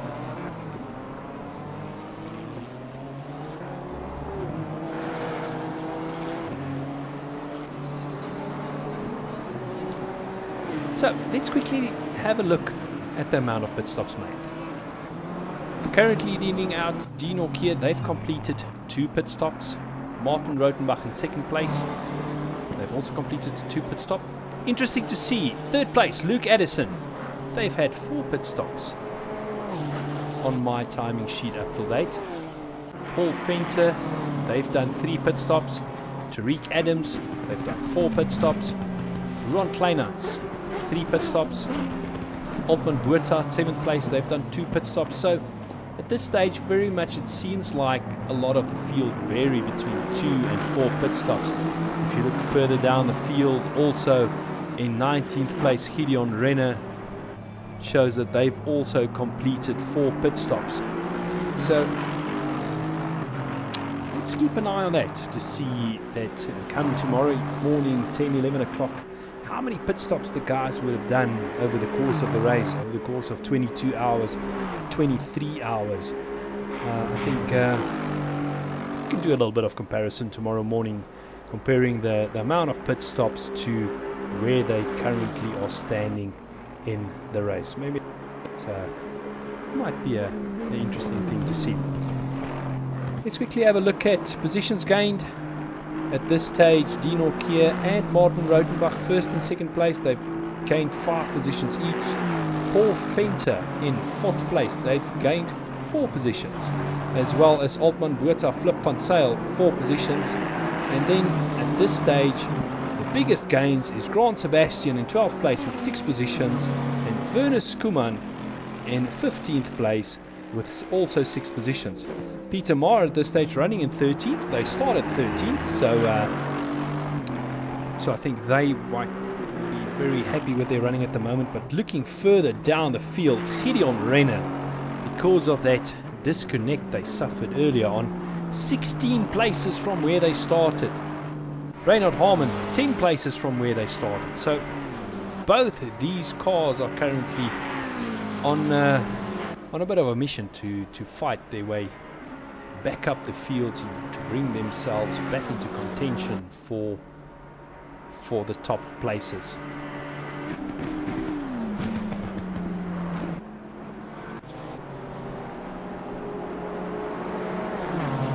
As we see Luke Addison making his way past Martin Rodenbach, so Luke regaining that 2nd position and charging his way. He still has 47 seconds to go to this man Dino Kier, currently in 1st place. So Luke Addison on a bit of a charge. Flip van Zyl has dropped back a little bit from Altman Buerta, so losing just a little bit of touch. So Flip trying his utmost best to keep Buerta in sight to possibly maybe line him up for a pass in the next couple of laps or so.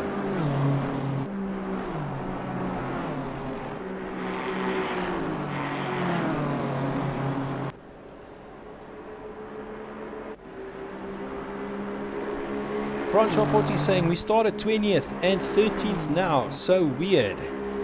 Well, in races like these, anything can and normally will happen, so it's not just a case of normal sprint racing. There's a lot of pit stops involved, there's driver changes involved, 1 or 2 accidents possibly, and I know he had 1 or 2 disconnects, controls freezing up, so you know, anything can happen, Francois.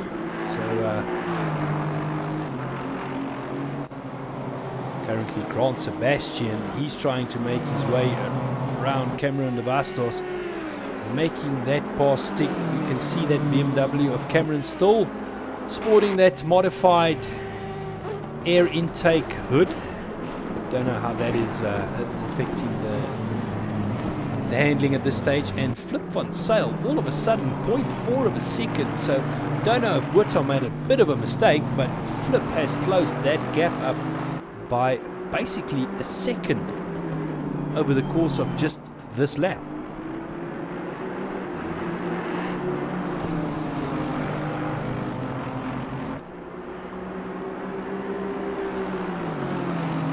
Oh, France was saying, no, I mean, it showed we didn't gain places, but we did.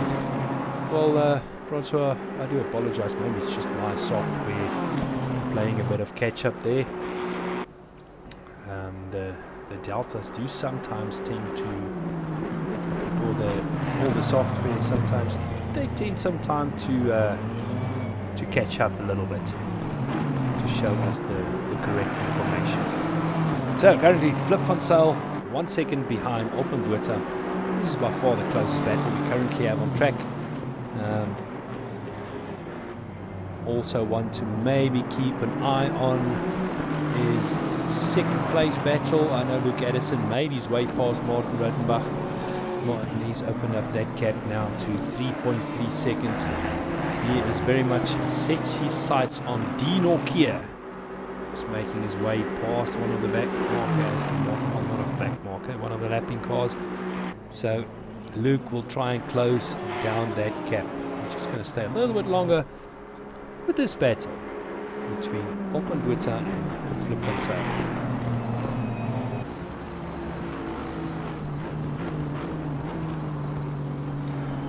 Oh, Francois, he says, no worries, man, I'm enjoying this commentary.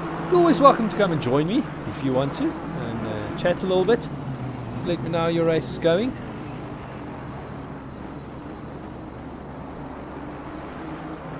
Jude Neville from Luxury Time Racing saying started 21st in the pits. Oh, so you guys actually started in the pits. Due to a crash on the start, now 8th. Go 118. And Jude, you must tell everybody racing with you, Flip, Dylan, you guys are always welcome to come into the commentary box and let us know how your race is going. I'm still gonna run solo for the next hour and a half, then maybe take a little bit of a break, and let's see who will be joining us later. Jude, if I'm not mistaken, you guys, Luxury Time Racing, you actually racing at Rage. You guys are doing this 24-hour.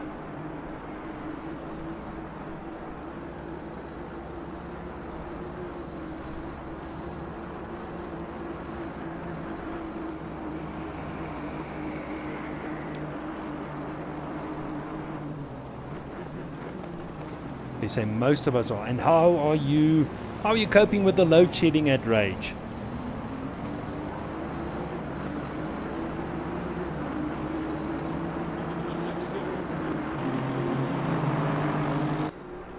And I think it must be kind of interesting racing there with the live spectators and so forth.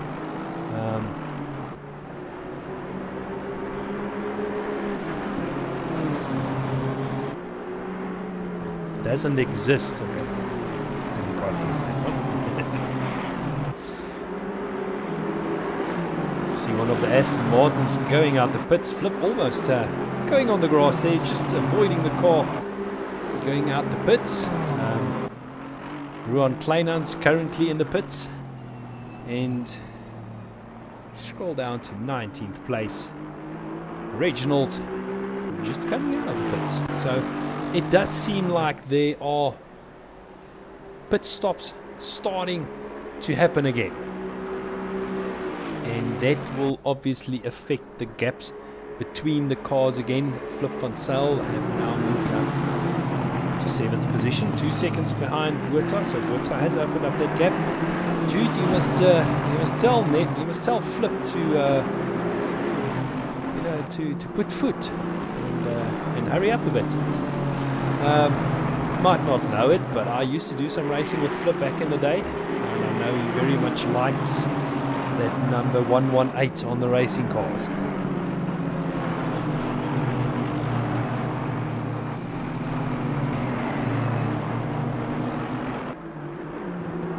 I'm not mistaken, I think I raced with Sean as well, and with Dylan back in my console days. So say hi to the guys if you're still watching, and tell them good luck. So Luke Addison is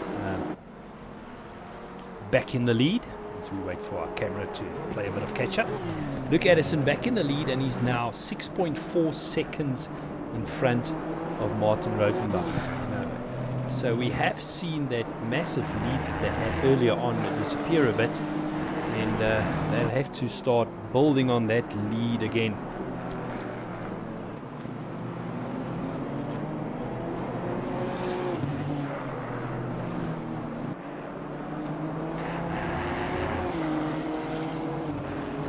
So scrolling through the timing screens, you can see Altman Buerta, and he's making his way into the pits, and also 3rd place Vincent Nell also in the pits at this moment. So definitely those round of pit stops are coming up again, where a lot of the cars are going to start making their pit stops. The grid is going to be shuffled a bit, and maybe we'll just maybe get a little bit of closer battles when the next session of racing commences. Some of them will be doing driver swaps. Still 20 hours and 38 minutes to go, so not even a quarter of this race done yet.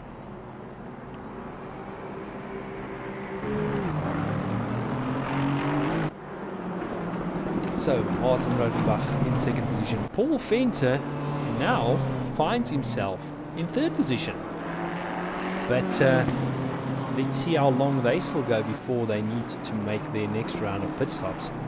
And at this stage it doesn't seem that like unlucky. Altman Buerta now in the pits, so that has released Flip van Zyl into 6th position, and how long Flip and the guys are going to go before they make another round of pit stops remains to be seen.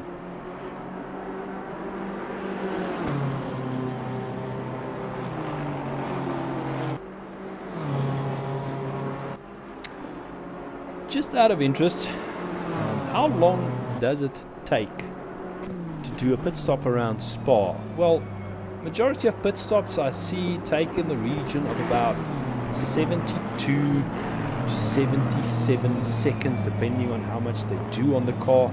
So that is essentially 1 minute 12 seconds to 1 minute and 17 seconds from the time they enter the pits to the time they make it out back on track again.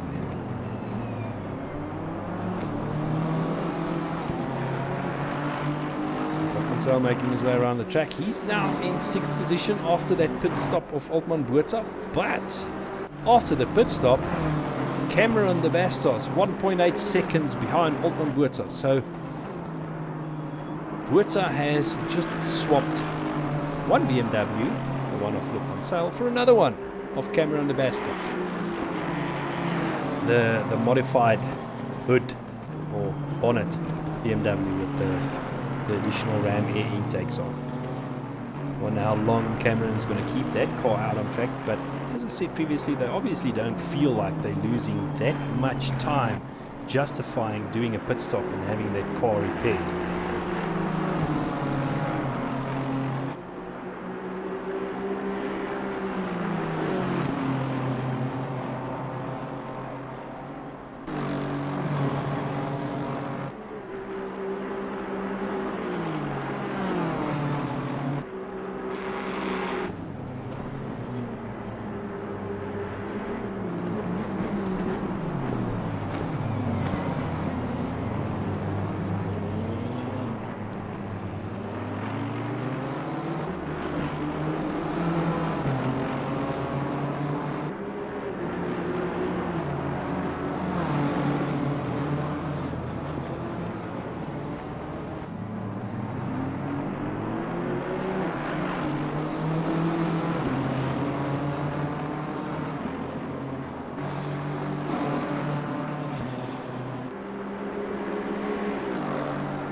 So it does not seem like after the last round of pit stops we're going to have some close battles out on track. Scanning through the timing boards, closest is Tariq Adams, which is 8.2 seconds behind Vincent Nell, trying to close that gap. Then we've got Alton Buerta. He is 8 seconds behind Grant Sebastian.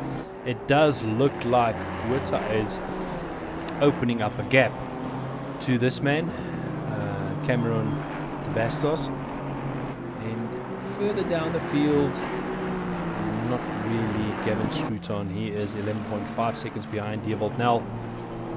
So at this stage we are very much starting to enter that phase of endurance racing where the cars are sometimes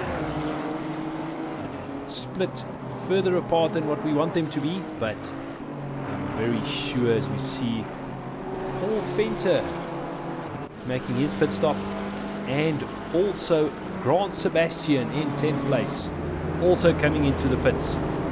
Lovely looking livery on that BMW, black and silver livery. Just having a look, Paul Venter. Flip van Sail is not too far behind, but Paul Venter should be able to get out in front of Flip van Sail, who has got Jason McGregor chasing him down. Jason McGregor 6.2 seconds behind Flip van Sail, trying to close the gap on that luxury timing BMW. Paul Venter getting going, so Flip van Sail entering the pits bus stop chicane as Paul Venter gets back onto the power, so he should make it up out well in front of Flip van Sail. Jason McGregor has now closed the gap a little bit to Flip, now only 5.1 seconds behind, and then a little bit further up the field we've got Tariq Adams. He is 6.4 seconds behind Vincent Nell. So at the front of the field, Luke Addison, and he is 93 seconds ahead of John LaRue. You can see John LaRue just crossing the start finish line, going into turn 1, and Luke Addison, he is going on to the final sector of the lap, onto the long flat out section, sweeping through to the bus stop chicane. So Jean Leroux heading out to Eau Rouge. Luke Addison coming up to the final chicane. Luke is actually not that far away from lapping Jean Leroux, our second place runner at this stage.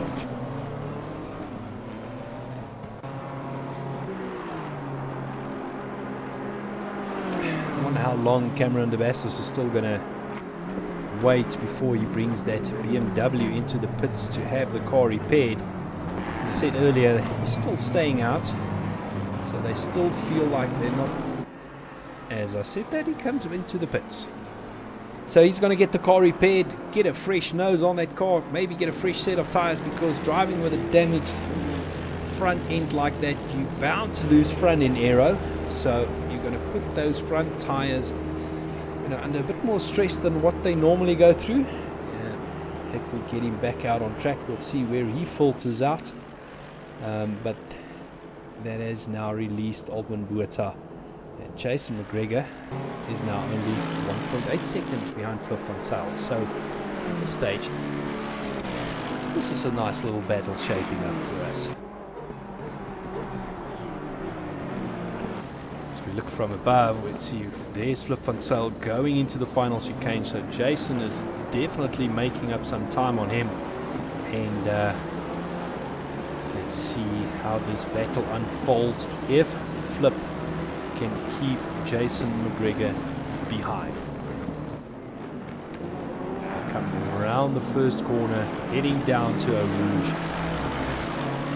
Let's see how close Jason McGregor can get at this stage. Jason is only 1 second behind, so not in the passing zone yet, but I think he might close up even further down the straight and get into that toe of Flip van Zyl.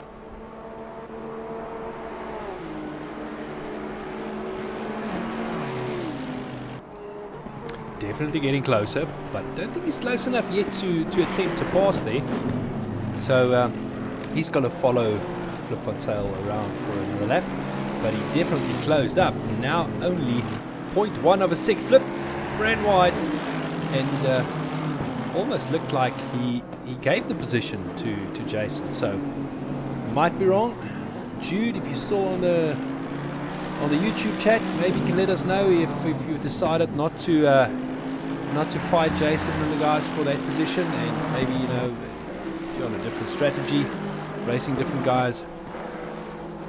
So it may be good to let us know.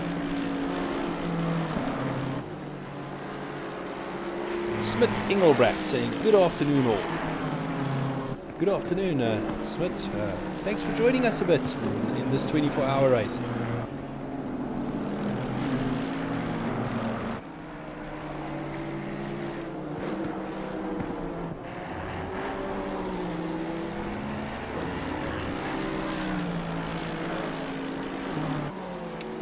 Van Zyl dropping back to 2.5 seconds behind Jason McGregor. So Jason quite quickly pulling out a bit of a gap. At the front of the field, we still have Luke Addison at the wheel. He's now 96 seconds ahead of Jean Leroux, who's making his way past one of the Aston Martins.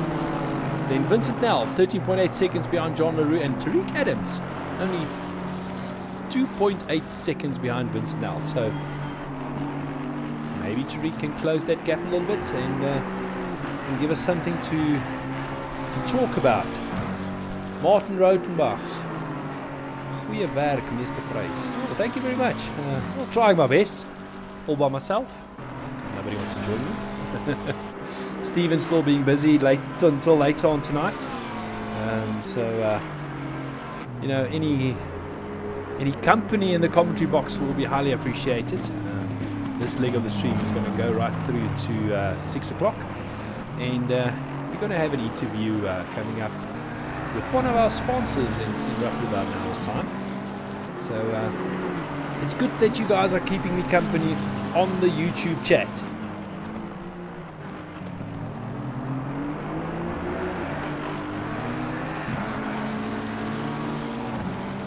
Smith Engelbrecht saying, just in from Rage, EG sim rigs are looking damn fine out there. I did see one or two photos of their booth at Rage, and it does look like they went out and display a good couple of products there for everybody attending Rage. Sadly, I don't think I'll be going to Rage. I'm going to be behind the PC screen now. Smith, have you had a chat with a couple of the guys racing at Rage, or just had a bit of a look around there?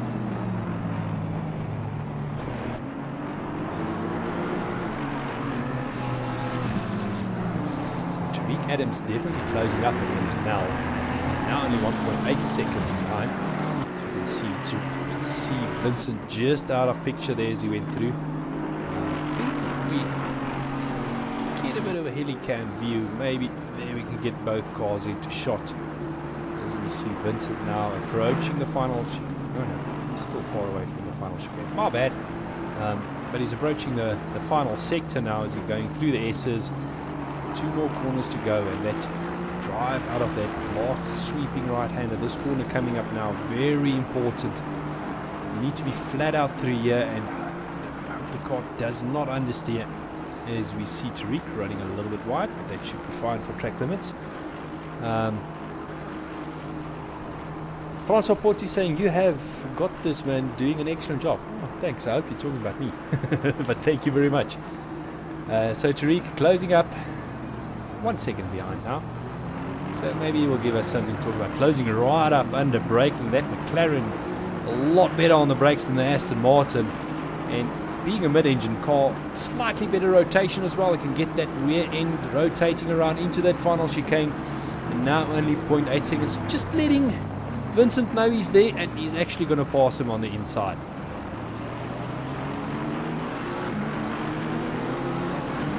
So Vincent now getting passed by Tariq Adams. And I think that was more of a strategic pass there than an actual battle for position. So now I need to look for something else to talk about. You see Vincent now there with Tariq Adams in the front. Luke Addison is making his way down to a Rouge, and let's have a look and see where Jean Leroux is. He is approaching, it looks like he's approaching the double left-hander. Yep. So Tariq Adams now on his way down the Camel Straight. So definitely, can we say he's gaining on Jean Leroux, or is he opening up the gap?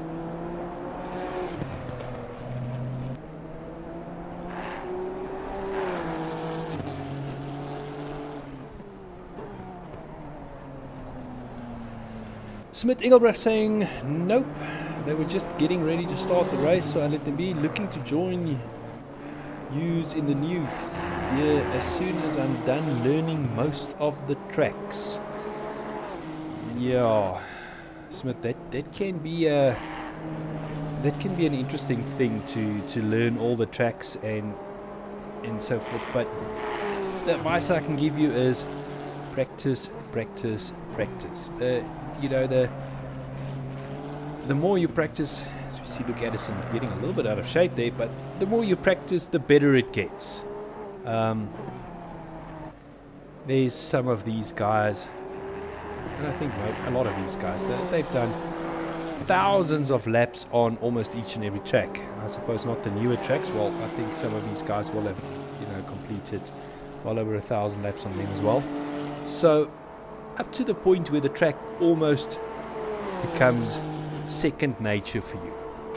But looking forward to joining us and doing some racing with the guys on track. And as we have a look at actually outbraking himself. So yeah, having a bit of a moment there. Hello, you're joining me again. I'm back. You need to give me a warning, because all my Discord notifications are muted, so I can't hear somebody join. Otherwise, you hear it on the stream as well. So I gave you a huge fright. Yeah. Yeah, but who tells you that wasn't the idea? Just to make sure you are still awake. I mean, Barely, you're keeping barely. everybody else awake. So somebody needs to make sure that you're staying awake. So, how was your stint?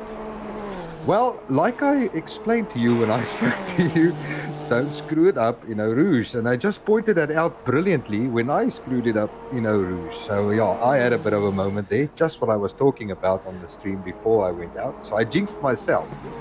It wasn't you, it was me. Yeah, so I had about 28 seconds damage, but the car wasn't turning at all. So I had to just make another quick pit stop just to get that fixed. And back out again, but other than that, it went well. It went well. Like I said, the guys are doing a wonderful job. So no moments after that. So I'm the mascot for trouble, it seems. So I just want to show you, I did fix your livery. I saw. We were just passing another guy. Hey. So that's Maya getting past Flip on sale there. Yeah, no, Maya is absolutely flying. Awesome. So let's just stick with your little battle there. Flip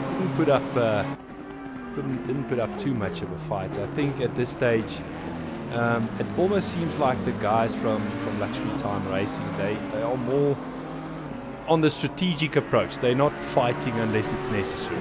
They're in for the long haul. Yeah. In for the long run. Yeah, marathon runners. Yeah. Maybe they'll reassess their situation. I see they're very much sticking with Flip on sale at this stage, where you have made a bit more driver swaps and utilized a bit more of your drivers. Yeah, it's important keeping them fresh as well, so don't tire them out too much. And we've got a couple of nice guys in our team, so let them drive, let them have some fun, let them share in whatever happens, the good and the bad, doesn't matter. I suppose a lot of teams have different approaches and different strategies. We've seen guys say two drivers, you're going to do the first 6 hours, and then another 2 drivers are going to do the next 6 hours, and so forth. Are you following that, or are you more everybody gets a chance and then we'll rotate again? Yeah, well, load shedding dependent, obviously, but no, I think we focus more on giving everybody a go, and everybody at the moment is connected in the car, so everybody's online, everybody's part of it, watching it, giving advice and helping and so on. So it is I think it's more of a, we don't do the 2 guys do the first 6 hours, then another 2 guys do the next 6 hours. All of us are in this together, so we just bunch up and stick it out until the end. Absolutely. I mean, that's how we also normally race. Everybody, we don't like leaving the Discord. No, never. Even if you sleep, you sleep with your headset on, or you put the phone on and leave the phone lying next to you, and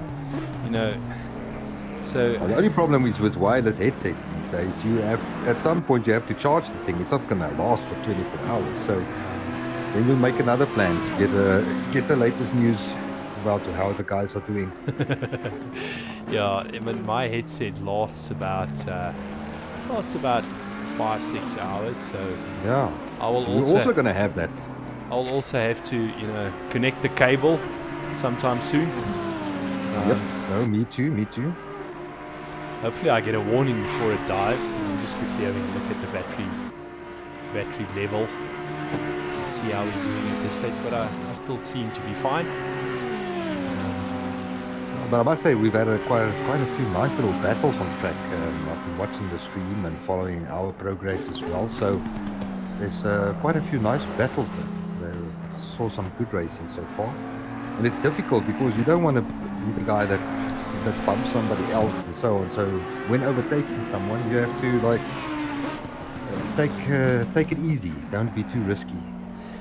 Absolutely. I mean, and the level of racing this far has been very respectful. We haven't really, as you said, seen contact. I think I saw one incident where there was a bit of contact early on in the race, but early on in the race. Since then, nothing. Yeah. So. But I must say, overall, in my experience, I haven't been racing that long, but I've really had some good races, and the guys really do give each other the necessary space and respect. Doesn't mean you have to fall over and just roll over and let the guy pass, but give each guy his little space on track, and it all leads to good, clean racing. That's all it's about. Yeah. So I'm just keeping an eye on what the guys on YouTube saying. I've been chatting to a couple of the guys and monitoring the comments and trying to keep myself busy during the times where there's not that close racing. I mean, the closest gap we currently have on track looks like it is 6.4 seconds.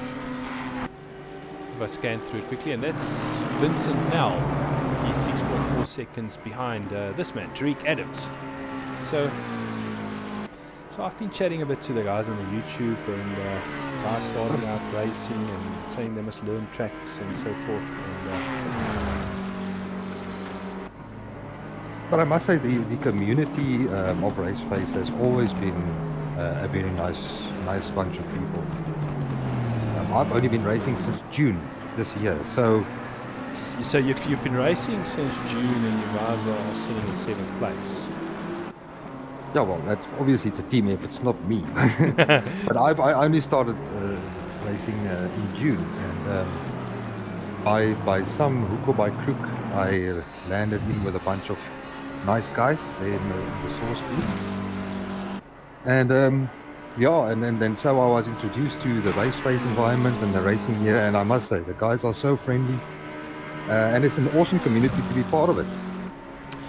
Absolutely, it is an awesome community. In a race like this, you know, we like to get the community involved, because it's a longer race. It's not like the Wednesday sprint races or the Thursday races where we do that all action commentary. It's more, call it a talk show. Yes, we do commentary, but you know, we chat also a bit.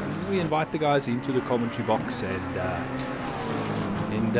to come and have a chat with us and tell us how your day's been going out there on the track. It's a long one. Well, I think Spa at night's going to be quite interesting. It's going to be a completely different ball game. Driving in the dark, and also with the temperatures being much lower. So later tonight, people mustn't go to sleep early tonight. Stay up late with us, and there's nothing like watching a 24-hour race at 2 in the morning. Knowing that those guys might be cold, but they are sweating behind those steering wheels. No, absolutely. I mean, whenever I can in these type of races, I get the aircon running and trying to cool myself down. Unfortunately, during the load shedding times, I can't have the aircon on. That's exactly what happened to me when I did my stint. I was in load shedding, so I couldn't run the aircon. So I was really sweating out. I was chatting to one of... Yes? Go. I was chatting to one of the other drivers, and for the viewers that don't know, it's actually pretty hard work driving these cars. You're not sitting and relaxing behind a screen. No, it's not that easy, specifically on a challenging track like this.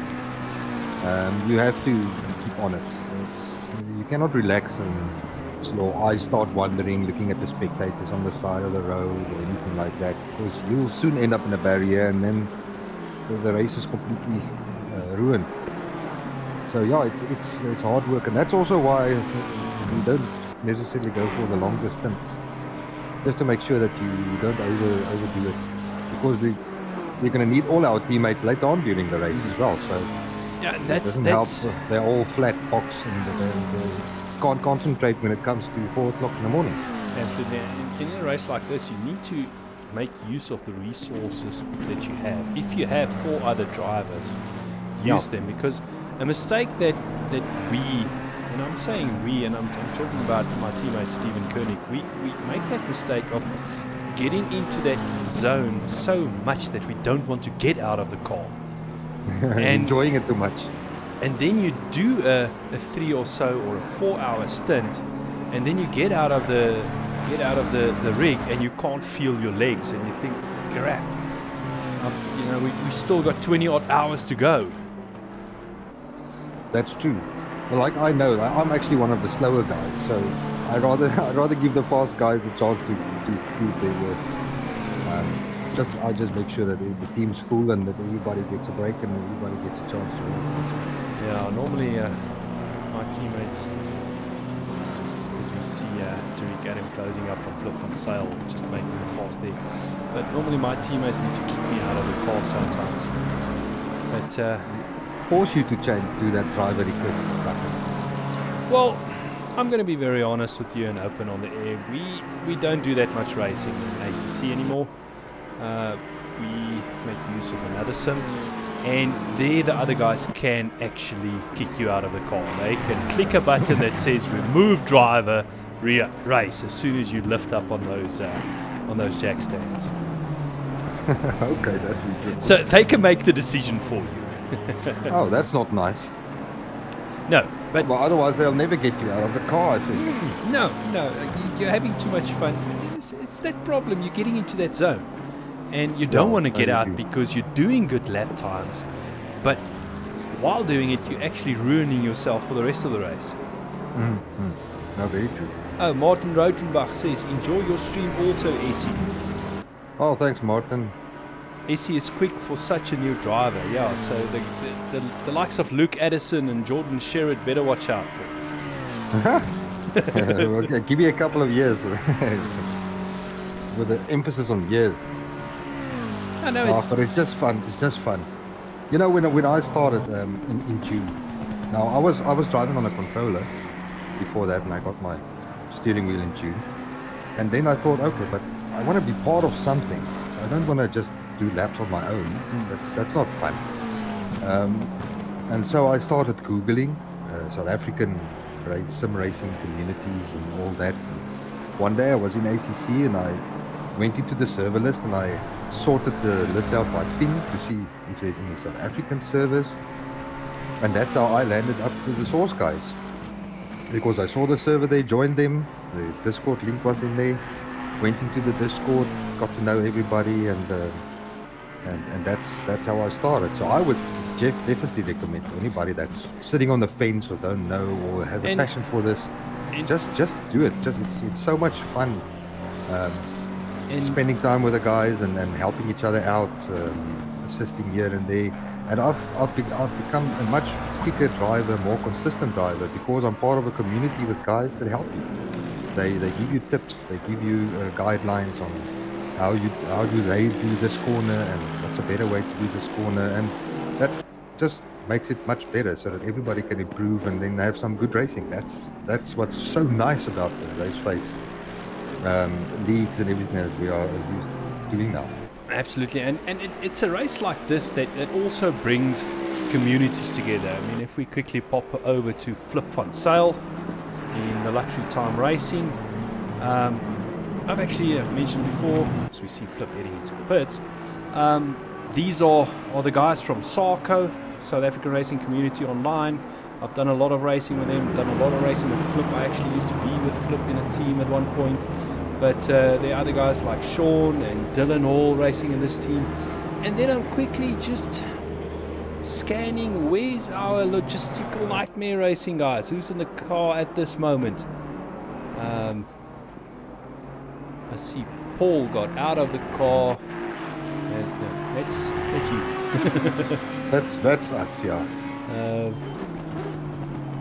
Who's in the LNR car at the moment? There we go. Andries Supriya. It's one of the logistical nightmare racing cars. So they actually got two cars on the grid at the moment. So, you know, it's a race like this that brings communities also together, the longer races. Yeah, that's very nice.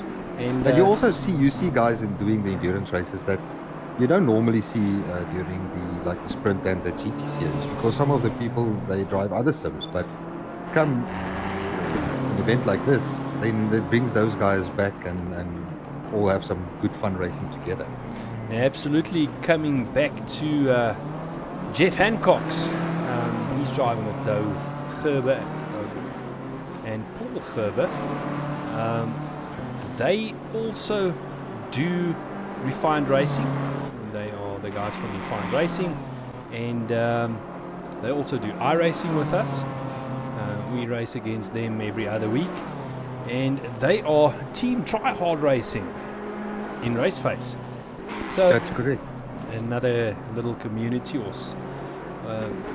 from our racing side, racing here, we just speaking about the guys from other sims, and then at the front of the field, these guys, Luke Addison and Gordon Sherritt, we don't see them during the sprint races and the Thursday night races, so it's good to see them back on track.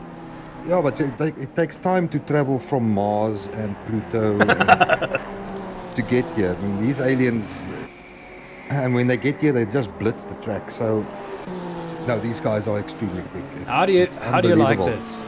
Luke Addison, he's coming up to the bus stop chicane. Jean Leroux is heading up to Eau Rouge. So first place, coming up to lap second place. That's a big gap. I mean, that just proves it. But I mean, traveling from Mars and Venus and those places, when they get here, they make sure that they do it properly. Yeah. And leave the other guys in some moon dust or something. No, I mean that's scary quick. I mean, that's very quick. I mean, Jean Leroux and Tariq Adams, they are not slow They're no slouches. drivers. They're no slouches. Not by any means.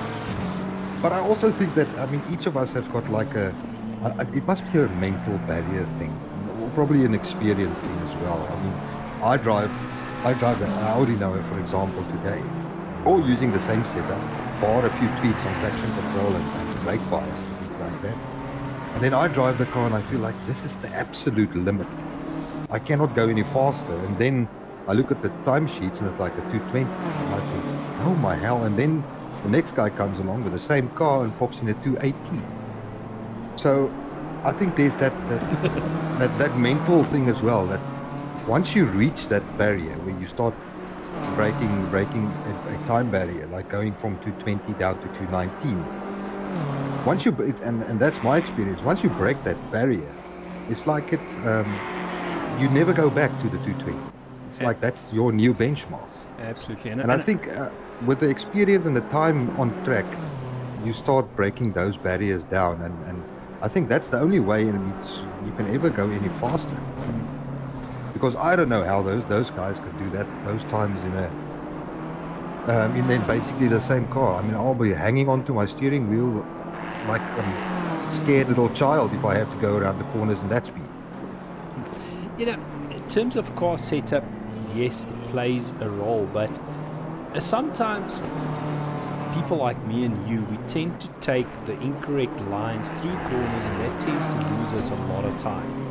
And sometimes you just click in one corner and all of a sudden you see you gain half a second in lap time, and now you try and replicate, and you never go back because you try and replicate that type of thing. And I've found it through my practice a lot of times. It feels like you're making a mistake, but all of a sudden you see, hang on a minute, I've gone quicker. See the delta going green. So I should maybe try and make that same mistake again come the next lap. And that's what makes it so important, by having other guys around you that also drive the track, because you can have a look at what lines are they doing, and they give you tips and say, listen, take this corner, start a bit wider from the outside, then cut in, that type of thing. And that teaches you and gives you new lines, quicker lines, and so we grow and we go faster, and it's all for the better of it. Yeah, I see on the chat, Sean Stradom, 107 Support Club. Some bad luck, disconnect, etc. Hopefully they make a comeback. So this is Jakub Kraus at the stage on the wheel. So Sean Stradom.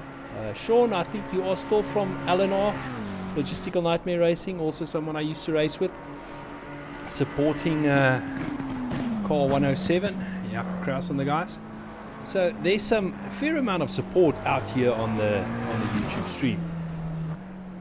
Which is good. Obviously, the more the better.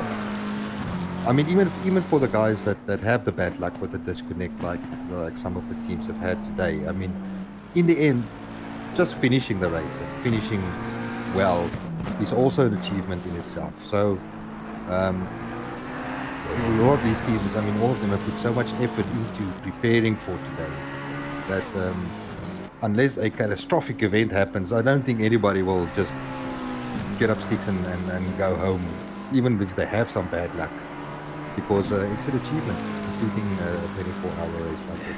Yeah, it's an absolute achievement, and we've said it numerous times before. Sometimes you are racing against yourself, especially in the second half of the race. Past that 12-hour mark, it sometimes becomes a mission just to finish the race. Yeah, and if you think about it, we've only covered 4 hours. So I mean, we're not even a quarter of the way yet. And it feels like we've been here the whole day already. So there's still a lot of racing to be done. I mean, 20 hours is a long time. So what you're saying, we're in for a long day? We're in for a very, very long day. But I mean, look at the clock. I mean, 20 hours still to go. And even a gap like that, a minute, that you see there on the timing sheet at the moment. One mistake. It takes you a minute just to get your pit box. Like you showed us now with one of the drivers that you followed as they went before their pit stop. It's a massive pit. So just one mistake and one unscheduled stop, and that's that minute wiped out. That's the same for the whole field. I mean, and it can change so easily. Well, look at the times earlier. They went from 72 up to sometimes 77 seconds. Yeah. Total to make a pit stop. I mean, that's 1 minute and 17 seconds. Exactly. So that's the difference between first and second at this stage of the race. So it's by no means a done and dusted thing for the guy in second. Say, oh, there's no way I'm going to catch him. But I mean, 20 hours, 1 minute, little mistake in there, and it's a whole new ball game, whole new race. Exactly. I mean, look what happened to Bernard Barkhuizen and team. They suffered a disconnect, or I believe it was call it a mechanical failure. The controls froze up, and they went from third to last. Yeah. And fighting hard to get back. And I do believe with the quality of drivers that they have, they will definitely make up some places. I mean, Gideon now they have a new challenge. Yeah. I mean, Gideon getting back. Gideon Renner now at the wheel. They're currently sitting 7th. So they've made up their way from 21st and 17th. Still got 19 hours and 59 minutes to make up some more times. Yeah, so watch that space. It's by no means done and dusted. And that's what's also so... It is an endurance race. It's not a sprint race. So there's a lot of time.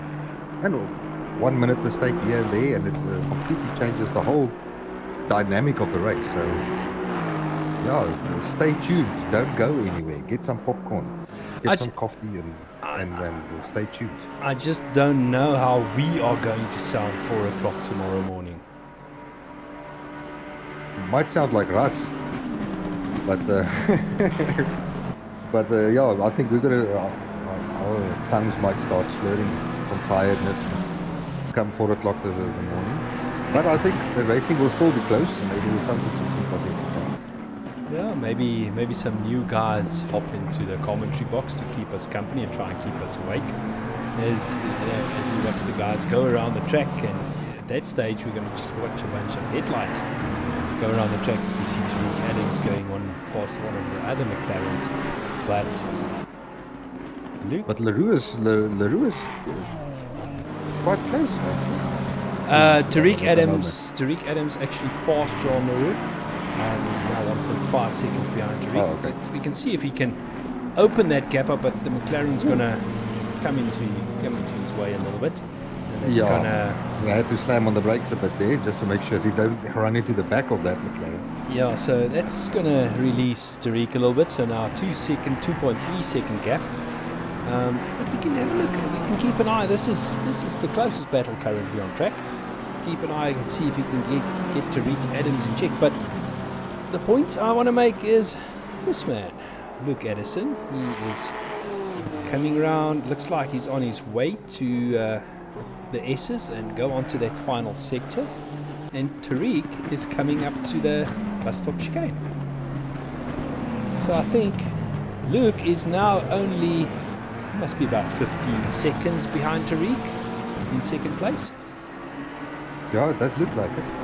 One other thing, I don't want to be I told you so, but have a look at number 7. I mean, when over. The gap was about 14 seconds. The gap now to McGregor. It sounds like you got some personal interest in this car. I'm just stating the obvious. Like I said, we put our slowest guy in first. So we don't want to scare everybody, but just have a look. As you'll see, those times also came down quite significantly from the 14 seconds it was. So now you've got Jason McGregor in front of you, 7.6 seconds ahead, but then there's a 33-second gap to Alex Moore. And in front of Alex Moore, a 72-second gap. So you've got your work cut out for you. No, we do. But that's, like I said, we've still got 20 odd hours, so it's a long time. And if you take the whole grid, the guys are on almost sort of the same lap, 3 minutes here and there, and it's a whole different story. Yeah, I mean, we look at the front runners, Luke Addison, they are currently on 103 laps, and 21st place Jeff Hancock's on 96 laps. So, you know, I would say the top 10, you know, have all done more than 100 laps. Top 11. Yeah, they're very close, and I mean, a pit stop in itself is almost a lap done right there. Talking about pit stops, we've got Gregory Carney. Oh, the learner driver. Learner driver, and keep your distance. So they're doing a learner stop at the stage, just giving each other a couple of pointers before they head out again. But do you still see them as one of your competition cars that you're racing, or? I think it's way too early to start about thinking about end results or anything like that. At this stage, I think everybody's just focusing on keeping the car in one piece, not making mistakes. Just keep it consistent but fast, as fast as you feel comfortable. Don't push the limits. I think that's where everybody is at this stage. Later on, then you'll see exactly how much time there is to be gained for a position, or maybe a podium, or a top 10, or whatever. I see Sean Lorero is back in the Chic or Luxury Time Racing BMW. He's just passed this man, Rowan Sillier, who has just made a pit stop in the learner driver Aston. Oh, so Ruan is back in the car. Yep. So Gregory Carney did his stint. So let's see if Ruan can hang with Sean. And Aston looking a little bit squirmy. So I think he had some tires are probably still cold as well. Yeah, some new boots fitted, and they're not quite the way they should be. They're not playing fit yet. Yeah, the thing I love about ACC is how dirty these cars are. Yeah, they need a serious wash after a race like this. I mean, we're all going to watch them tomorrow, 10, 11 o'clock, and the liveries are going to be gone. There's just going to be a lot of smudges. Yeah, they looks like they all did a rally stage. But at this stage, looks like Sean is keeping 1.3 seconds ahead of Ruan. So maybe if Ruan get those tyres up to 10, we'll be able to take the fight to Sean. Well, that remains to be seen. Well, when I raced in the Gold Series, Ruan was there with us as well, and he was probably one of the guys that were the most amazing starts ever. Always, he would like qualify 12, and then we would stop, and then all of a sudden when you look again, he's like in 5th on the first lap. So he was one of those guys that just have these blinding starts. So he can be quite aggressive, and he's got pace for sure, no shortage there. But I just remember Ruan is probably one of the guys that has the best starts I've ever seen. In most of the races, he just like shoots down the middle, and then all of a sudden he's like gained 5 places in the first lap. The other so guy, he'll definitely, but he won't let the guy in front of him just scamper away in the distance. He'll make sure he gives him a proper go for his money. Now the other guy I want to talk about is Jeff Hancock's.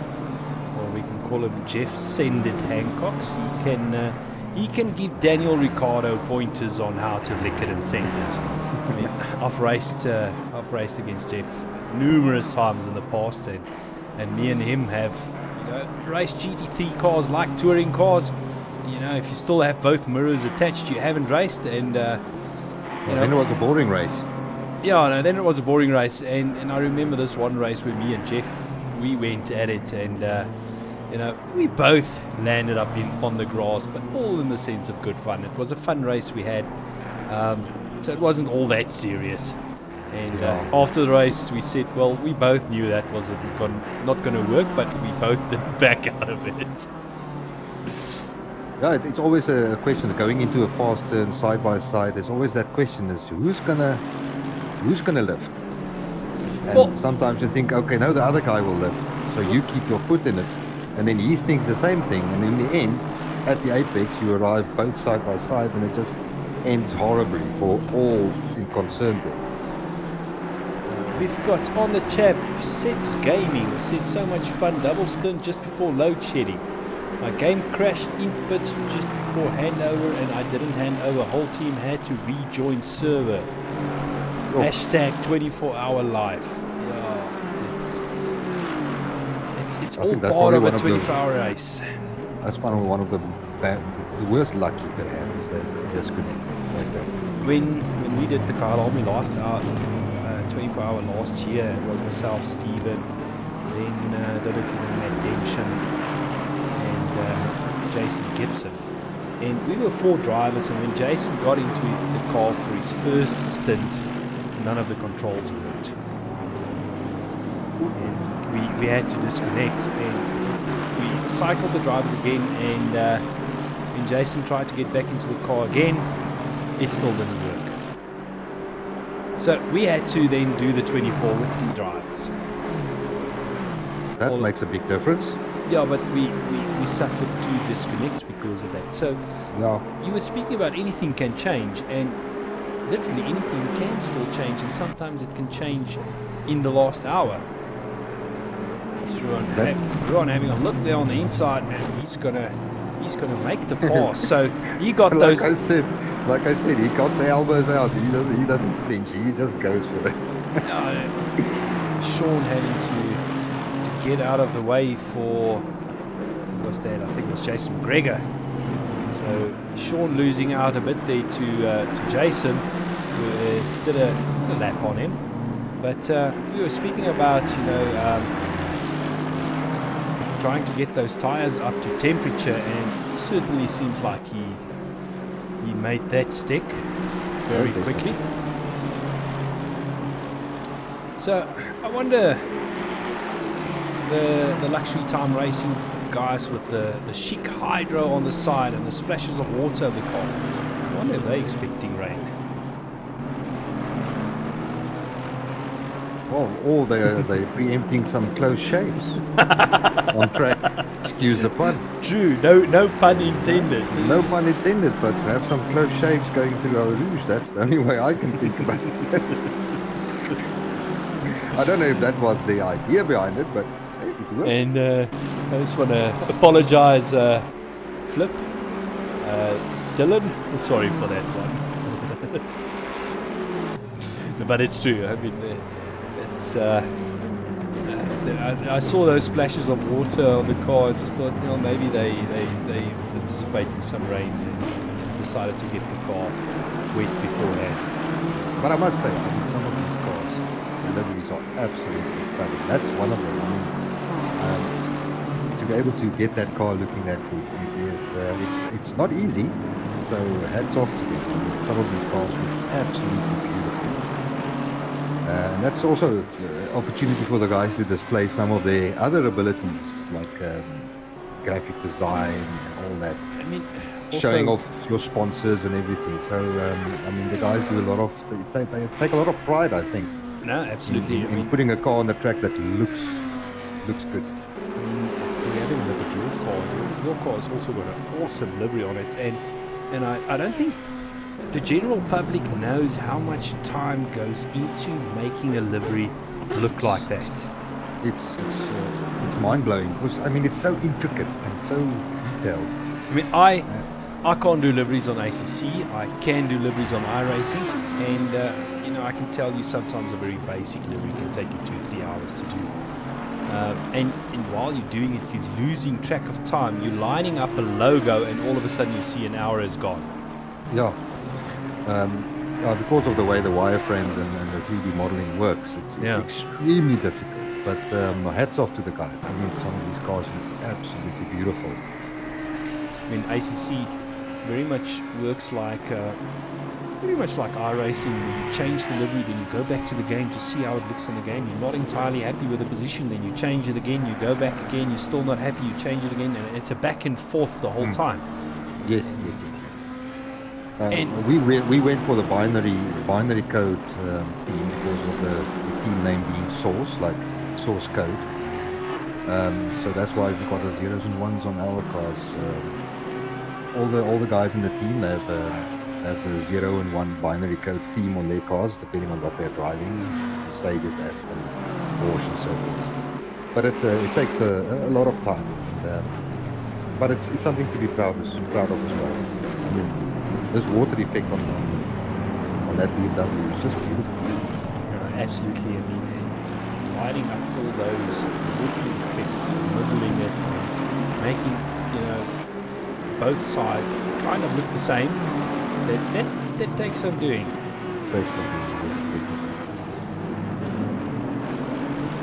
Having a quick look, Tariq Adams 1.5 second behind Alex Moore of Logistical Nightmare Racing.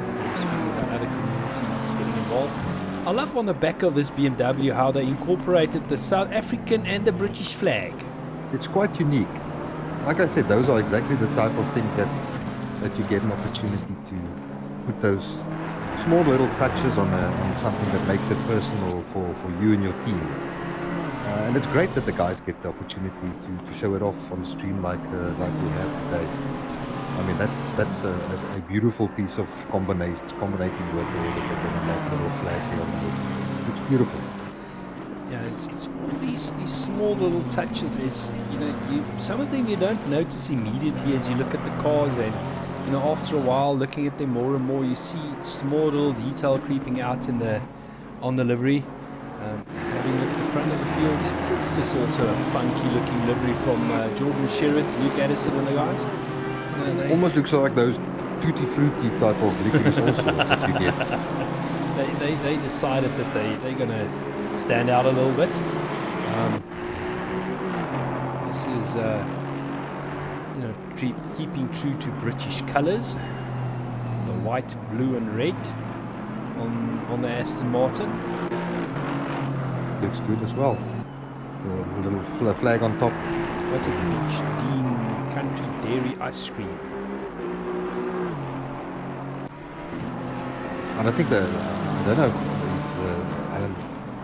Alan, the PWS arm Aston is also beautiful. Aston. Alan. It's because Alan was racing the Aston.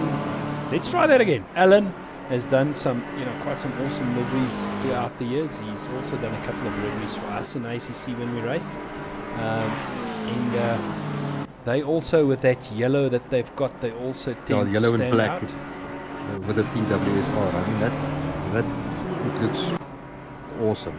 Then you've got Tariq Adam and the guys. They've decided for more of a in-game type of livery. They're not going to bother with a custom livery. Let's have a look. Jason McGregor and them in the blue Mercedes.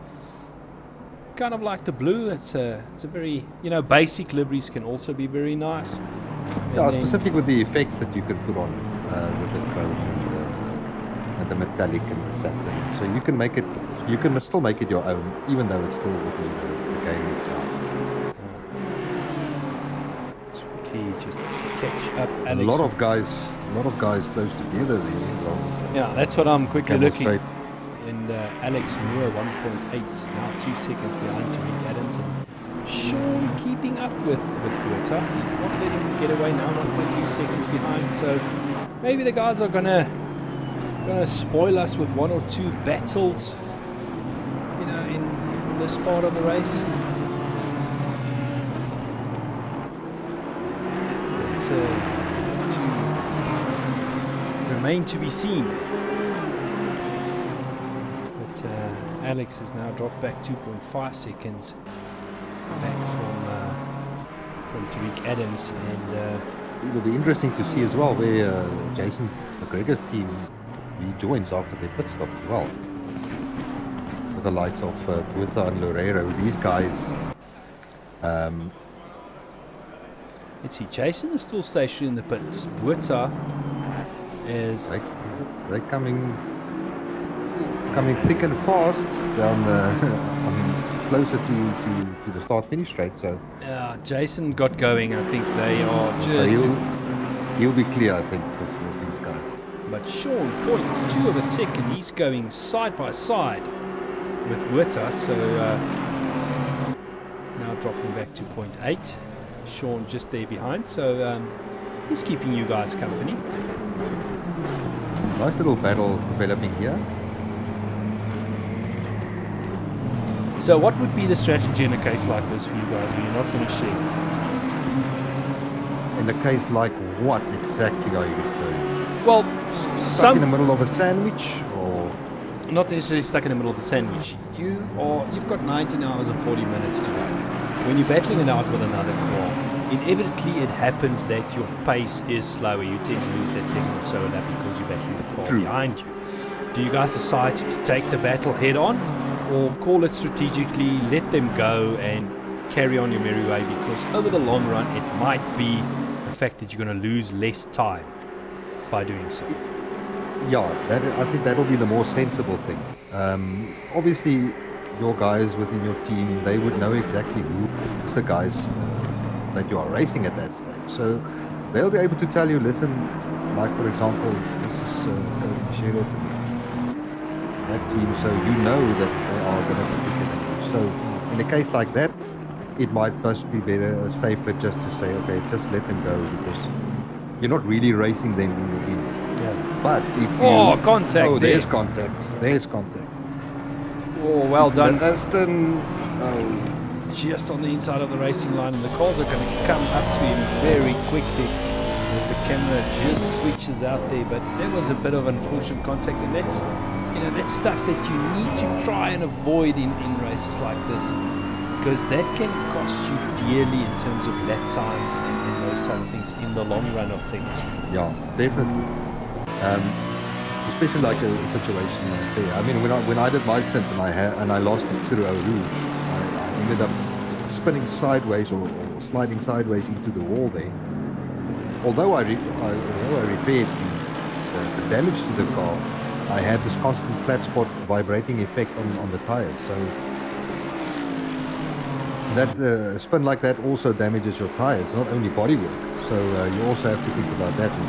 And I unfortunately had that spin early on in my stint. So it's something to also keep in mind when you are racing close to the guys in front or in a battle. So do you want to take the chance, or is it rather safer to play the long game and then just rather let the guy go through and live to fight another day?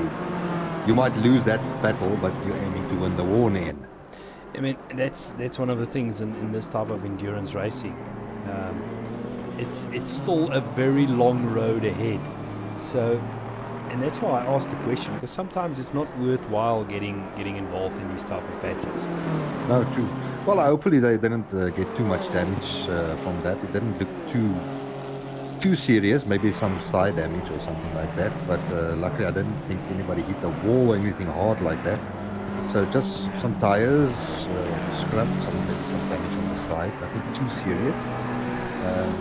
So hopefully they'll be alright and doesn't hamper their performance moving forward. Yeah, but look at Jordan Sherrod just moving through the field. He's not hanging flying. back. He's flying. He's just, passing them left, right, centre, whichever way. Don't mind me, I'm just coming through. Quickly have a look down. We've got Bernard Barkhuizen. They're on the move. Only 1.3 seconds behind Juan Blanche. So they're going to try and move themselves back up the field after that unfortunate disconnect I think they suffered. Well, I see my team is in the pits as well. Meyer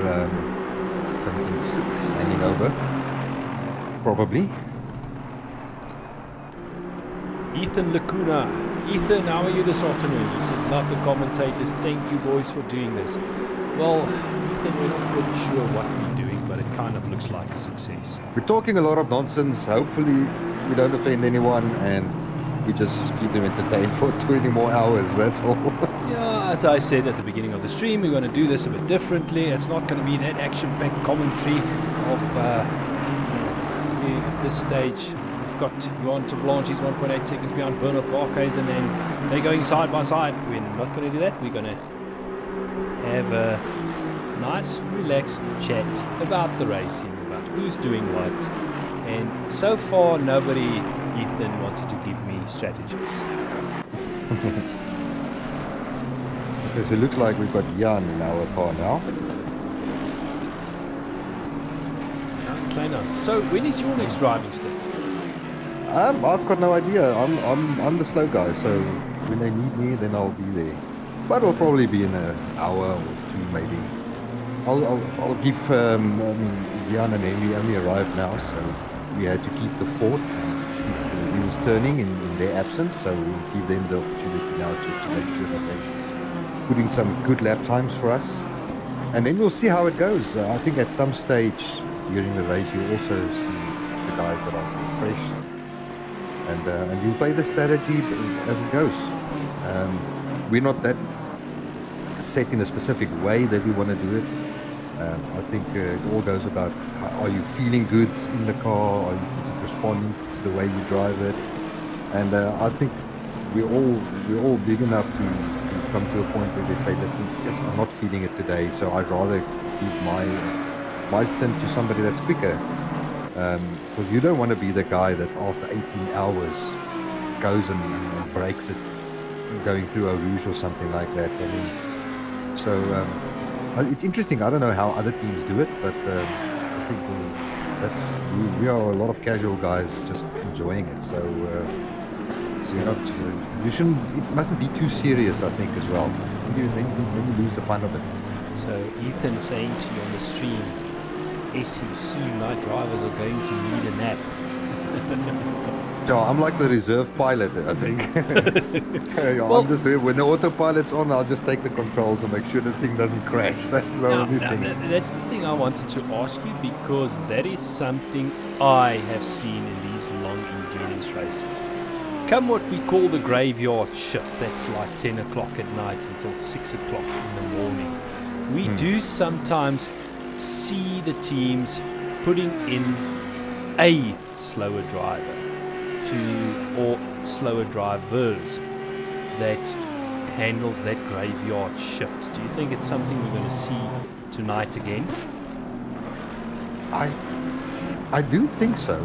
Just for the mere fact, I think that, I mean, some of the teams have got 5 or 6 drivers, so not everybody is that quick. You will always have 1 or 2 guys that's a bit slower than the others. So it might be a good strategy just to make sure that I'd rather put in a guy that's slower but safe. That's the most important thing. Because Going through the night, it's not going to be easy. So maybe if you lose about half a second or so on a normal pace through the night, but you don't put it in the wall, is in the end a much more beneficial stint than a guy that goes flat out and maybe wrecks it. Yeah, and different drivers in this type of racing fulfill different roles, and it's not always about how quickly they can go. Some of the drivers they might lap a second or so slower than the quicker drivers, purely because they're in a different role. They're the guys that do the fuel saving, and they're very good at doing fuel saving. So they are the guys that are going to try and eke out the distance so that you can maybe save a pit stop during the race somewhere, or having to do 2 fewer pit stops than the rest of the competition. Yeah, I mean, that's all things that's what makes, I think, endurance racing so much more intricate, is the ability to have those chances to play with the strategy. I don't know why they are there. hopefully I didn't get lost or something. There's no GPS in those cars, so I don't know exactly what he's doing there. I'll have to go and check with the team. These But cars have that got... was not planned. They've got no GPS, no hands-free kits, no airbags. So At no the aircon. intersection, turn right. I don't know. There's nobody would have said that. So there must be a reason why they're coming back in. So you're giving away that this is an unplanned pit stop. It has to be. I mean, Jan just got in the car, so something must have gone wrong. So let's quickly keep with you guys and see what might be happening there. As he's currently cruising on his way, you know, from Pretoria to Johannesburg, Yes, on the N1 to Cape Town. And it's terribly frustrating when you're sitting in that car going 50 kilometers an hour. You hear all the cars, you just hear all the cars coming past, and you're trying to consolidate yourself or console yourself that all of us have to do it. It might. No, it can't be a drive-through, can it? It looks like you did a drive-through. We did a drive-through. We probably had some track cuts along the way. We won't be the first, and we will definitely not be the last. Yeah. That's for sure. After this stream, I must seriously have a look at reinstalling my ACC. My ACC has got some kind of background bug on it because it does not want to show the ACC broadcasting screen. That's why I'm using this broadcasting screen from ACC TV. It does not want to work. It works perfectly well on Steven's setup, so I'm using ACC TV. So we might have missed that drive-throughs because I didn't have penalties turned on. So we do apologize for that one, for giving SC a fright there. Yeah, you gave me a big fright, but at least now. I know we had a couple of track cuts earlier, so this was just the penalty for driving so fast and so aggressively. So we just want you to slow down a bit, just go through the pits, take the time just to refocus, and there we go. But I guarantee you there'll still be plenty of teams having exactly the same thing throughout. Oh, yeah. I mean, that Eau Rouge can be a punishing mistress. This is if you get it wrong. Yep. And you know, as I said before, it's one of those corners. Ethan says you got your 3 cuts. Well, actually 4. So that's why you were in the pits. Yeah, well, at least we're clear now. We don't have any more. So if we can keep it clean, it'll be nice. So I hope the guys listening to the stream and make sure he doesn't do any more cuts. This is currently the battle for 20th position between Johan de Blanche and Jaco Kraus, as we just saw the Luxury Time Racing BMW go through there.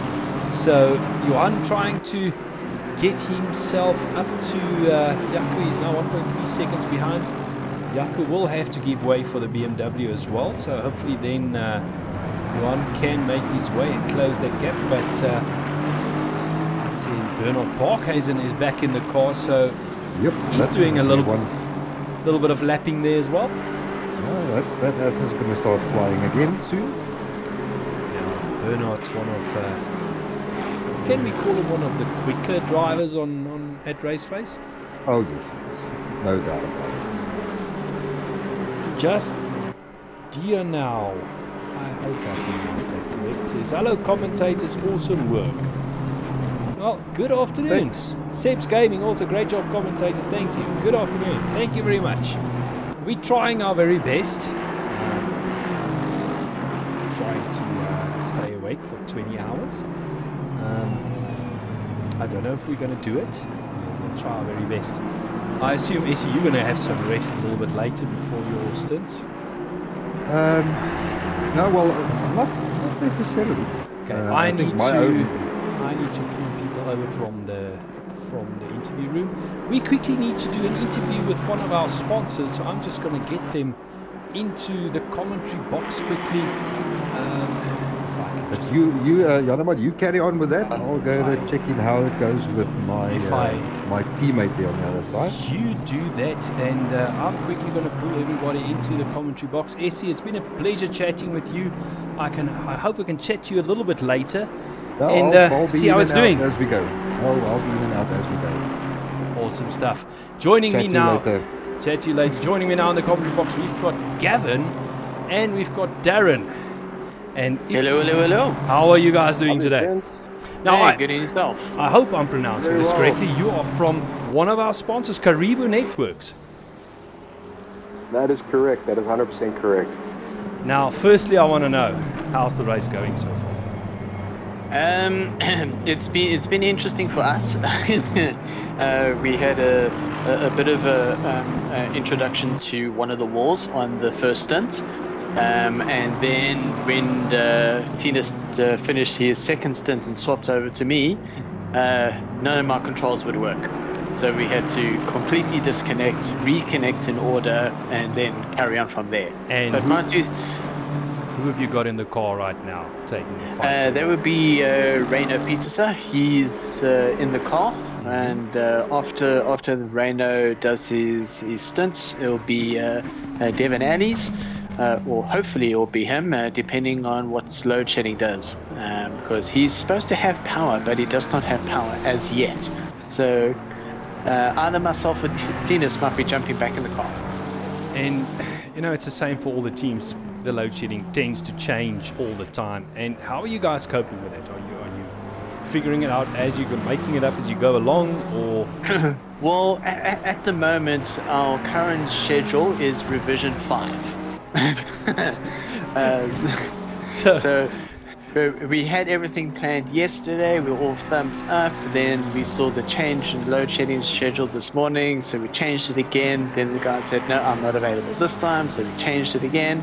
And then first hour into the race, load shedding changes. It's like, so we had to redo it. So we do have a set schedule. We're going to try and keep to it as much as we can, and it factors in all the guys' load sheddings and things like that.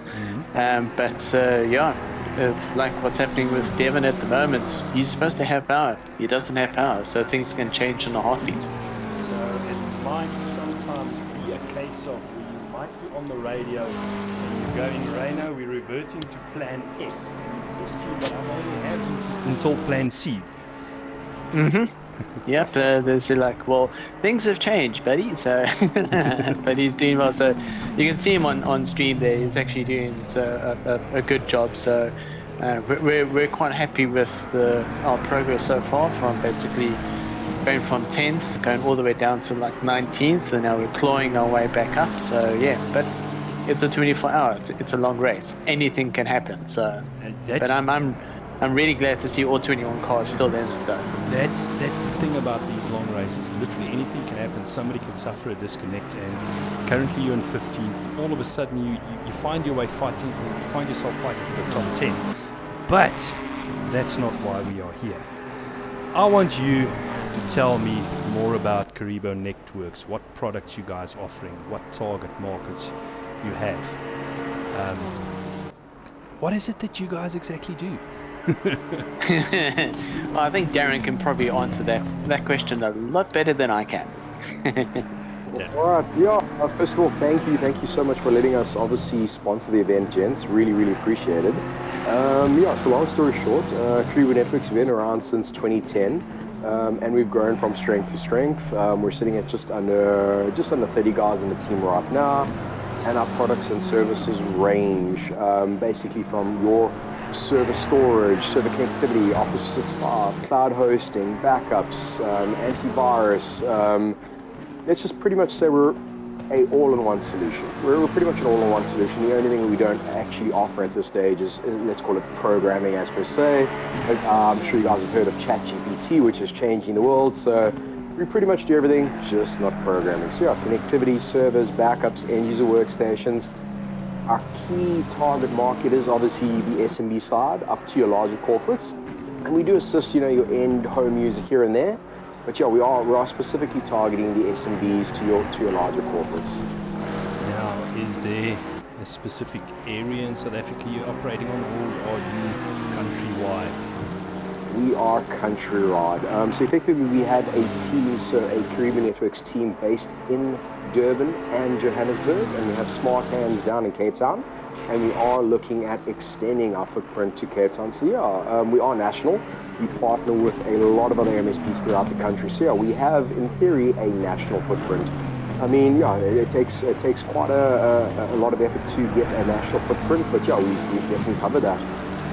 Absolutely. And you know, for anybody out there that would like to get hold of you, that's listening on the stream or might be watching it a little bit later, how can we get hold of you? Because you're offering some awesome products that a lot of people out there would want to make use of. Yes, 100%. So first and foremost, you can contact us directly on our landline, which is 0861 527 428, or it's just 0861 Karibu, Karibu. So 0861 527 428, or alternatively, info@karibunetworks.com, which is Karibu networks with an S at the end.com, infonetworks@.com. So yeah, that's pretty much it. Just drop us an email or call us on that number. Excellent stuff. And now you say you've been around, going on now, what, 12 years? I mean, 12 years.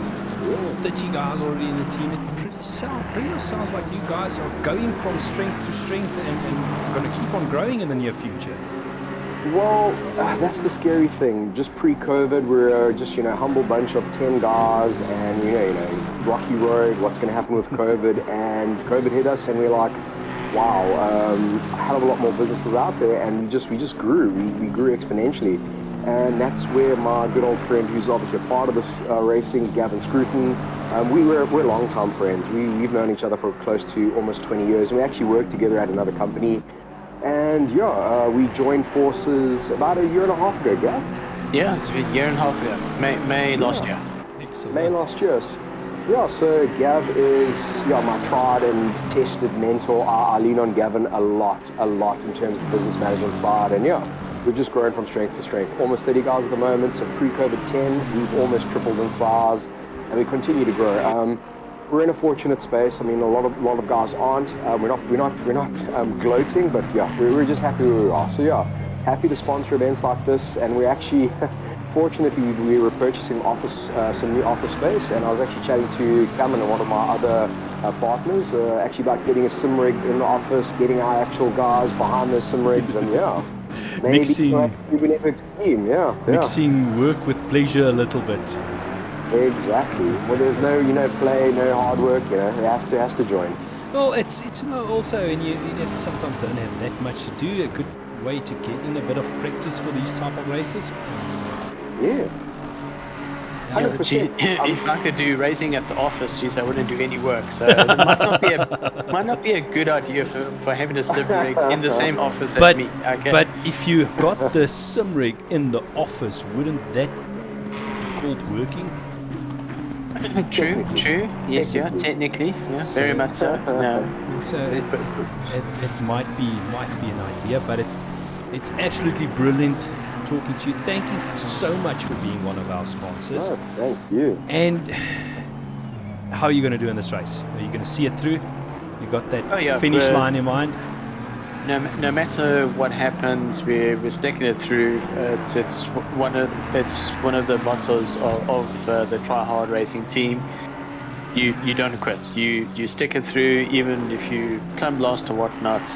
We don't quit. So which is great. So we're going to be around.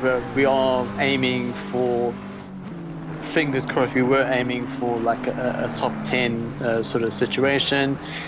But realistic at the moment, if we get anywhere close to like P12 up to P10, we'll be sort of quite happy. But we're just excited to be doing this, and this is my first official 24-hour race in ACC.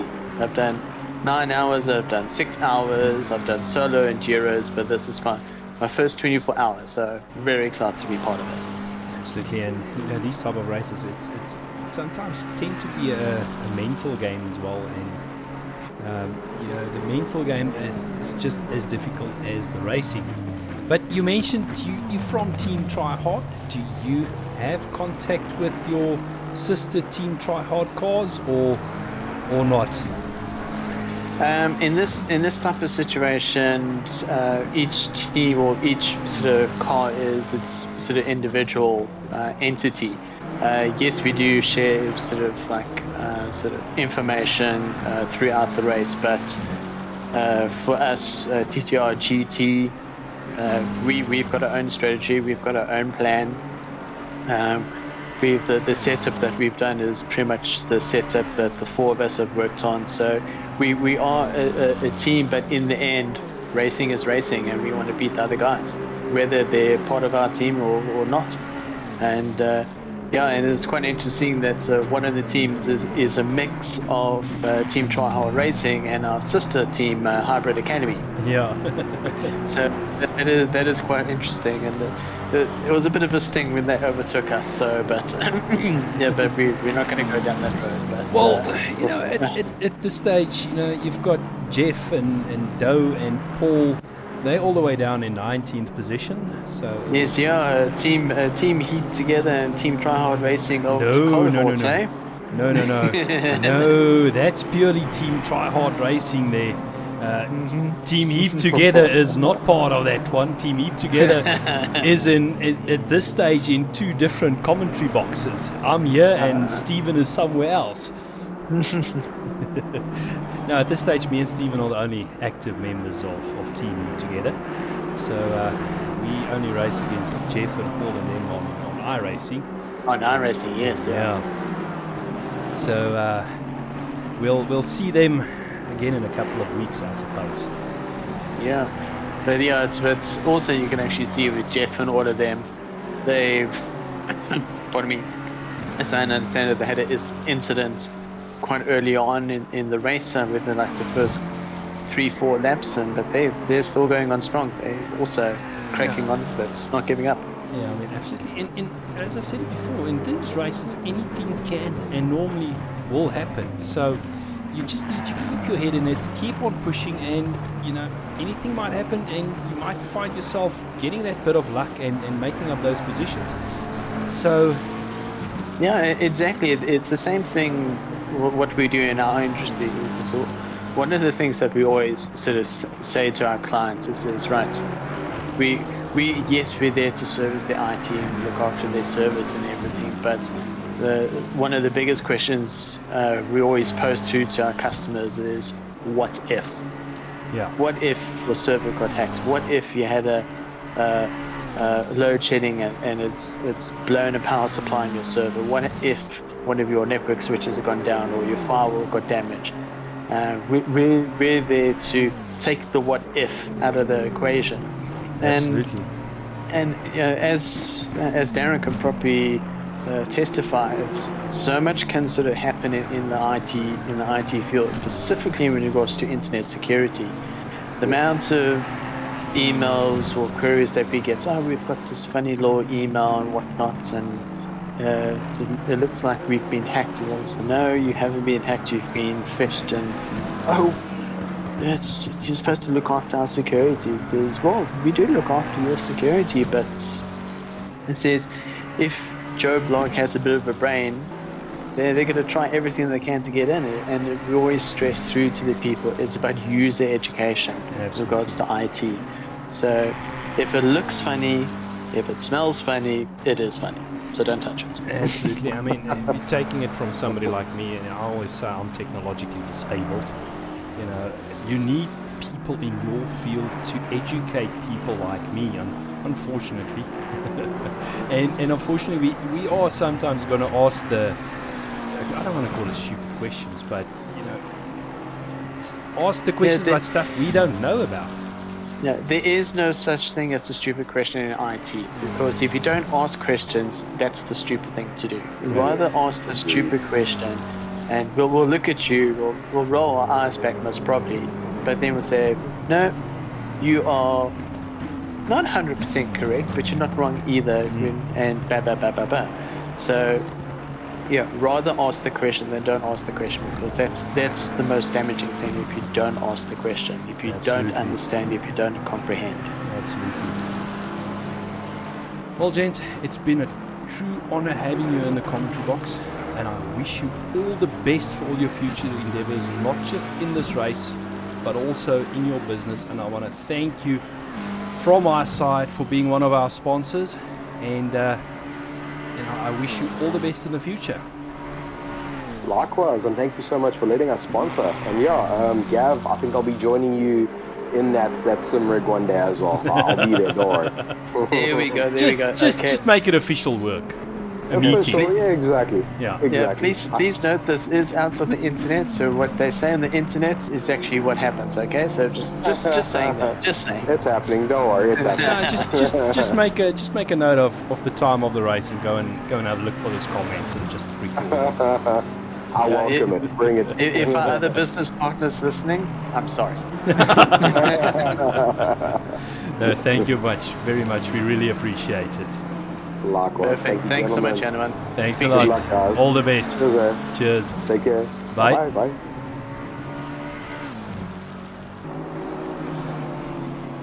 And that was a word from one of our sponsors, Karibu Networks, currently running in 15th position. And they're trying to make their way up the field, and I see I've got another person waiting for me. Joining me in the commentary box, Flip van Sale. Flip, can you hear me? I see your mic is muted at the moment. Flip is from Luxury Time Racing. And sorry to keep you waiting in the commentary box for a while, Flip, but you have joined me, and we can have a bit of a chat to see how your race is going so far.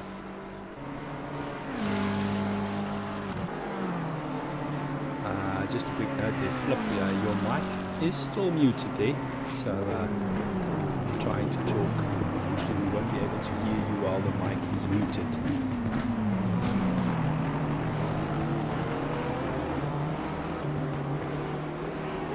Hello, Flip, can you hear me? Okay, it does seem like Flip is not responding at this stage. I'm just going to keep him in the commentary box for a little while longer.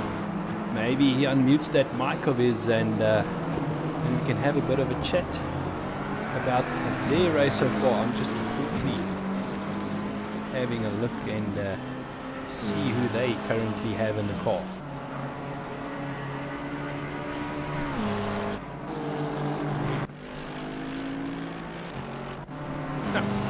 Let's see, Sean is still driving that luxury time chic BMW, currently in 8th place, so they're not doing too badly for themselves. They had a bit of misfortune. Jude, yes, please call in for me. I see his mic is still muted. Maybe me and Flip can have it. Okay, thanks, he's coming. Jude is saying on the stream that he is coming. Hi there, Flip, can you hear me? Yeah, man, sorry it's loud this side. Now, how are you guys doing at Rage? Everything that can go is going wrong. Is it? Yeah, it's noisy, it's loud, it's load shedding. It's trying to get the team to fill the shifts. Working, yeah, it's fun, it's huge fun.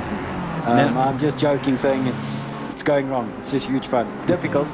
It's not as be racing from home and you've got all the luxuries and everything at home. It's much easier. Now, that's one thing I want to ask you. You are racing at Rage. How are you guys coping with different rigs, different steering wheels, different pedals, basically a whole different system? How is that affecting your race at this stage? Well, luckily it's not affecting my teammates as much as it's affecting me. I was like probably 1 to 2 seconds a lap slower in my stint. Yeah, I struggled quite a bit, and mostly with the pedals. The wheel is sort of okay, but coming from load cell pedals at home to normal pedals, it's very difficult. Yeah, no, I did the opposite. I went from normal pedals to load cells, so it is a huge difference between the two pedal styles. The load cells are, I would say, much easier to brake on than what the normal pedals are too. And but it's still very upsetting. Now, mostly so far we've seen you and Sean in the car. So where's the other drivers at? Okay, so Jude will join later on. Dylan and them also later on. So yeah.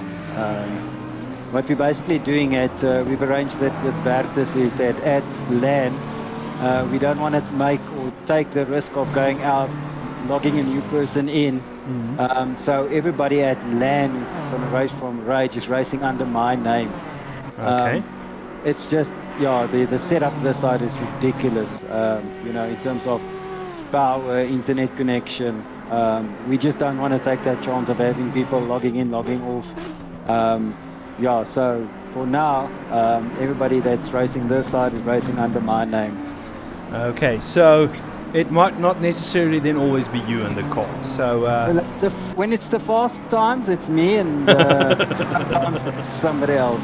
So will you or Jude or somebody just let us know via YouTube who's actually in the car? Otherwise we'll just otherwise we just call him Flip. It looks like Flip has lost a bit of faith in this stint. No, I think Sean is in the car now. So Yes. yeah. Last one's definitely me. That was a slow one. So yeah. So you are going to be at Rage for the whole 24 hour, or are there going to be guys racing at home?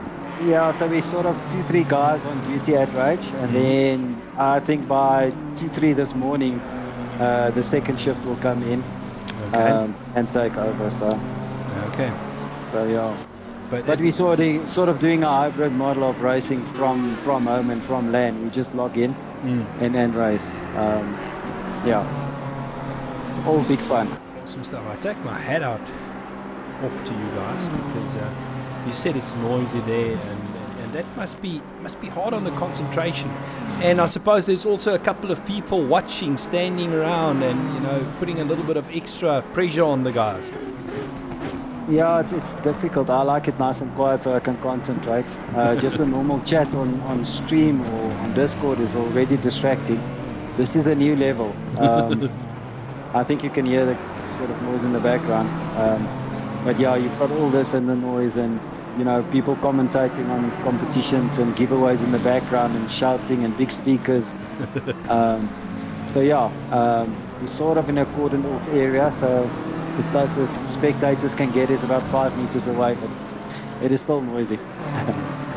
Me and Essie were chatting earlier about this livery on your guys' BMW, and about the serious time and effort that a livery like that, as we see the BMW go past, serious time and effort that a livery like that takes to make. And I just want to say well done to you guys. That's a truly unique livery you're running on that BMW. Yeah, no, thank you. I think all the praise can go to Brandon. He's our livery guy. So when we got the new Chic sponsorship, they basically said to us that's what we want. They gave us open files with all the artwork and stuff, and we stuck it onto the BMW, send it in, and the agency replied, "Who did this to you? It must be a professional agency." And we said, "No, it's a race team. We do it ourselves." But yeah, I think Brandon had to merge something like, it was 20 different pictures of water to get that specific look. So yeah, I think it's a huge file. So yeah, but yeah, it's really nice, and everybody's happy about it, and sponsors, and we love it. So that's car number one. All the others will come through later on. We decided just to sort of launch with the blue one, because Hydro is their flagship product. We'll soon launch the sensitive car, and then Exacta, we're bringing a grey Exacta car, so that's future plans. But for us, we spoke to Chic like a month ago, and then we said to them, we think that this race, the 24-hour at LAN, that's where we want to launch. And that's basically why, we phoned Bertus and we said to them, listen, we've got this opportunity to race from LAN, new sponsor, we want to make a big thing of it, so that's what we're using this race for. So yeah, amazing, and thank you guys for your commentary that side. Always a pleasure. We try and keep the guys on the streaming company as much as possible. We said we're going to do this a very casual type of commentary. It's more like, call it a talk show, so there's a lot of interaction with the guys on YouTube, and the more guys that can hop into the commentary box and come and have a chat to give the viewers a perspective of what it is like racing a 24-hour race and what actually goes on. We're struggling with load shedding and all of those kind of things, so a lot of planning needs to happen in these type of races, and load shedding changed quite recently. I think we went up to stage 5 if I'm not mistaken, and a lot of the teams now need to deal with changing their strategy. Is that something that affects you as well, or not? yeah, normally yes, and then being at LAN is even more difficult because you know, they're not on UPS, so every time there's national load shedding, the whole building goes dark, and it takes about 10 seconds for the generator to get back. So we had to organize with them firstly that they put our network on a UPS so that we don't get internet drop. And secondly, they allowed us to bring in our own UPS just for our PCs. So when the whole building goes off, the two sim rigs are still on. The only two pieces that are still on. But the rules are tight this side. I mean, you're not allowed. You're allowed 2 pieces of equipment. We're bringing in a big rig and stuff. So Yeah. We're supposed not to struggle because of the UPS, but we had a power failure now for more than 20 minutes, and our UPS will only last 15. So we had 1 drop already, but luckily Sean was in the car. So yeah, it's all fun in the games. Well, that's all part of a 24, and you guys have a couple of call it more unique challenges, and you're more than welcome to say to the rest of the guys of the team later on when they have a chance, come drop by the commentary box. There might be times when we are away that I won't be here, and like the guys joining me later on for commentary. But you're always welcome to come and have a chat and tell us how it's going and what the challenges are that you are facing. Oh, for sure, thank you. We'll definitely do. I think night shift is going to be a long one. So yeah, we'll keep you busy. So who's taking the graveyard shift? Well, we had a big master plan, and I don't think it's going to work. The schedule is already upside down. So Dylan All is currently doing, and that's the other thing about our sponsorship. We linked to F400 Endurance Karting Series, also sponsored by Chic, and then the Mobile One V8. Chic is sponsoring a car there, so they've got like a 3-prong program linking real world racing with sim racing and a development program. So Dylan now is racing karting. He's going to jump straight out of the kart in his car to come and race sim racing with us this side. So the plan is for Dylan to take over at 12 tonight and then go through till 12 tomorrow afternoon. I assume the mobile V8 is with Mr. Terry Wilford. Yeah, at Wilford Racing. Dylan will come and do the night shift. But the way I see this thing happening now is that a few of us will stay on until about 4 or 5, and then I think Jean will take over in the morning and race with Dylan. But the lucky thing is we've got the guys at LAN and then also at home. Yeah. No, I made the comment to the previous guest in the commentary box, saying, you've got your plan A, B and C for a race like this, but some of the teams might already be on a plan F due to load shedding and suffering disconnects and all of those kind of things. I'm a control freak and a spreadsheet freak, so I had my spreadsheet, I threw that away 10 past 12. And we're just going by here now. You can race, you're next. Yeah, just making up as you go along. Yeah, no, decided that's not going to work out. I'll maybe update it later and see where we're at. But everybody's just waiting for an opportunity to get in. So first come, first serve. Whoever's available, when there's no load shedding, they can race. I mean, you're standing closest to the rig. You're getting nominated. Sorry for you. Yeah, no, that's lucky. But good luck for you guys. Thanks, Flip. All the best. Thanks, Steven. Lucky, man. Okay. Enjoy. Bye. Cheers. Bye. So that was Flip van Sale from Luxury Time Racing joining us. They are sponsored, as you said, by Chic. Yeah, also dealing a bit of, or sharing a bit of their challenges as they fight their way around this Spa-Francorchamps track for the next just under 19 hours to go. But out in the front, we've got this man, Jordan Sherritt. He is leading it out, currently 123 seconds ahead of Tariq Adams. And as you can see there, Tariq Adams just made it through turn 1 and Jordan is just crossing the start and finish line. So he is at this stage not too far behind Tariq in order to lap him. and that will put first place a whole lap ahead of second place. Then 46 seconds behind Tariq Adam, we've got Vincent Nell in third place. Jean Leroux 62 seconds further back. And then this car, the logistical nightmare racing car, currently at the wheel, Ryan Bennington Smith in 5th place. JW Falskank in 6th place. And then we've got Jan Kleinouts, currently 7th place. Oh, why does it look like he had a bit of an off track there? I'll maybe a bit later have to speak to Essie, one of our co-commentators, and just find out exactly what maybe happened there. Then Sean, currently running an 8th. Graham Hall, we've got running a 9th. And then Gregory Carney rounding out our top 10.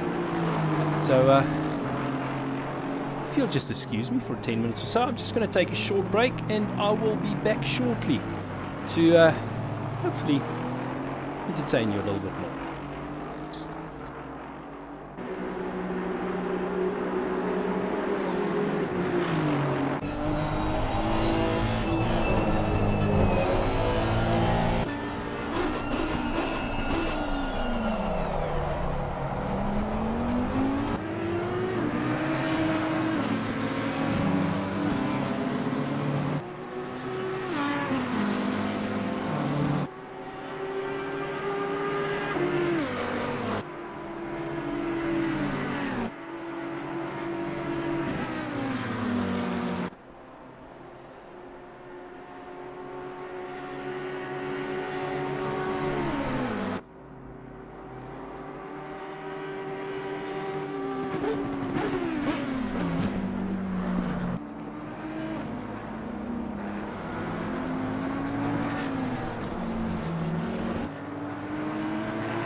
Alright, ladies and gentlemen, we are back. This is going to be a, I don't want to call it a shortish stint, but we've got our next switch on next 25 minutes or so. We will have to just switch down the stream momentarily and have it right back up as soon as we can for you. So let's quickly have a look, see what I've missed while I've been gone. Heading out the field, we still at this stage see Cody Sherritt, Jordan's younger brother, has hopped into the car, so he's taken over from the other drivers and giving them a bit of a break. Currently 99 seconds ahead of this man Vincent Nell. We're just waiting for our camera to catch up there. Then Ryan Ottens in third place. We've still got Ryan Barrington Smith in fourth place in the logistical nightmare BMW. JW Volskenk fifth place. Then Ruan van der Westhuizen currently in sixth. Jan Kleinans, he's still carrying on his merry way. Still need to find out from Essie what happened earlier on, as we see Jan coming into the pits. Arvia Mar, he's currently 8th place. Gregory Carney, 9th place. Guillermo Ton rounding out our top 10, currently running in 10th place. And then Byron Kutzer in 11th. Neil Bouillon in 12th place. Then Eugene van Lochenberg currently 13th. Then Johan Davidson 14th place. Reino Pieterse 15th. Mark Kabassa currently 16th place. Then Bernard Barkhuizen currently running 7th, so they slowly but surely making their way up the field after they suffered some misfortune earlier on in the race. Graham Moll currently 18th place. Johan de Blanche currently 19th. Arno Kraus in 20th place. And then Rudolf Bluchnout currently running 23rd. So with 18 minutes, or 18 minutes, I wish, 18 hours, 31 minutes to go, still all 21 cars are currently running.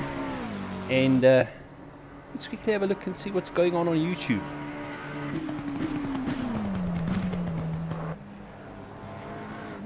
He says Aina car 953 had a disconnect, then wrong setup, and now lost 10 places.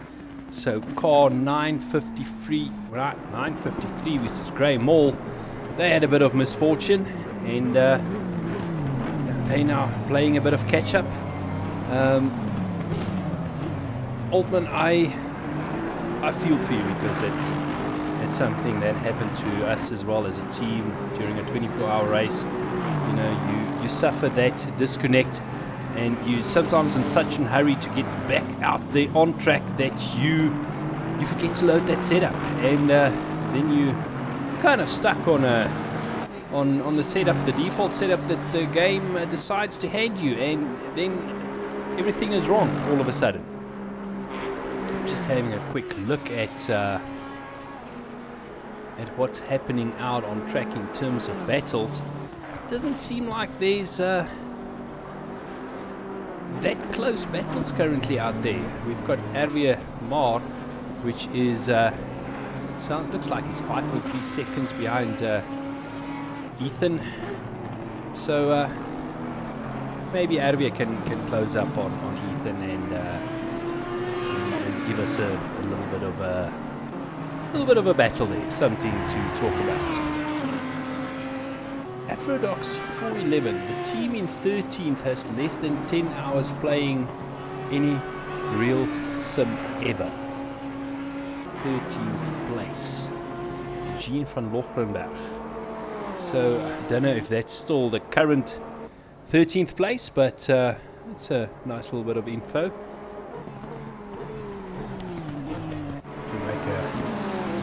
Have a look at Cody Sherritt making his way around the track.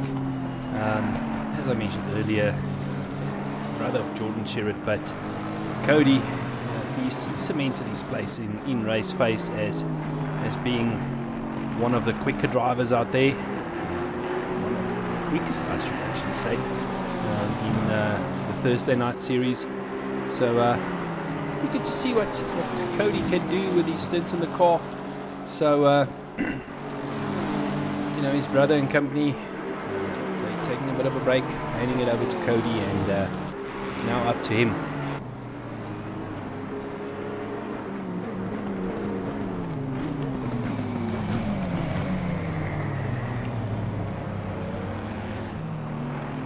Smith, yes, unfortunately, I know what you're talking about. Unfortunately, I do not have the moderator rights, so unfortunately I can't do anything about that at this stage. Let's see, maybe all the moderators to try and sort that one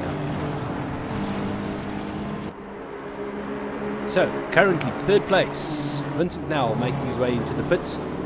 Let's quickly see if they're going to swap around the drivers and see how it affects their position. Also in the pits currently, Maton, as we see him there in the BMW making his way down the pit lane. Interesting to see how dirty the cars have become from you know, doing about 4.5 hours worth of racing. But quickly hopping forward to our third place man, Vincent Nell, and Ryan Barrington-Smith making his way around turn 1. So will this be a change of position as Ryan makes his way onto Eau Rouge as he passes Vincent Nell? Our timing screen is playing a little bit of catch up, but at this stage he has taken the position as Vincent Nell is still in the pits, only making his way out now. So Ryan Barrington-Smith moving up to third place. First place we've got Ryan Ottens. Sorry, second place we've got Ryan Ottens and Cody Sherritt still leading us this stage. Still waiting for somebody to give us a little bit of a battle, but I think, you know, Arvia is our hope lies with Arvia to close the gap up to Ethan, and maybe get us a little bit of action out on track before we need to do a swap over off stream.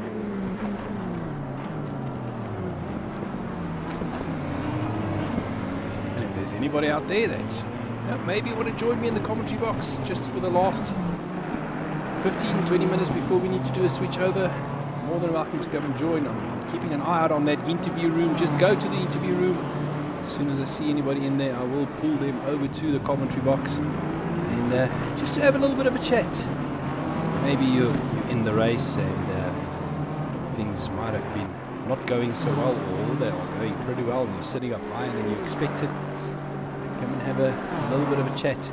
But at this stage, Ethan in 7th place is starting to open up that gap to Arvia, so at this stage 7.1 seconds ahead, so does not look like we're going to get the battle we hoped for. Overall, field quite widely spread. We've got Cody Sherritt in first place. That is actually a lap ahead of Ryan Ottens in second. Third place, Ryan Barrington-Smith, he's 47 seconds behind Cody Sherritt. And then fourth place, Vincent Nell, only 10 seconds behind. So there's still a, I'm going to call it a smallish gap, but there's still a gap that can give us a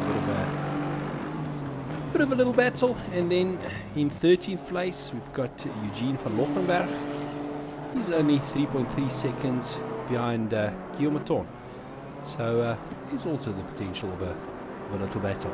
So we see JW Volkskenk in 6th positions. They are currently coming into the pits. Actually coming out of the pits. So they've completed their pit stop. And going back onto the track.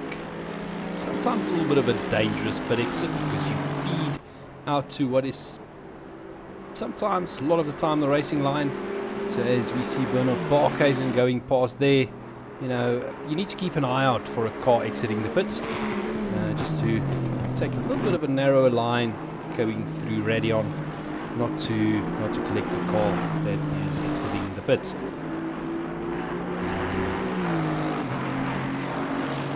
But speaking about Bernard Barkhuizen, definitely not giving up. They're back up to 17th position, and with 18 hours and 23 minutes to go, there's still time to make up the positions they lost. Remember, early on in the race, Bernard Barkhuizen was actually sitting in 3rd position before they had that misfortune, so they are trying to fight their way back up.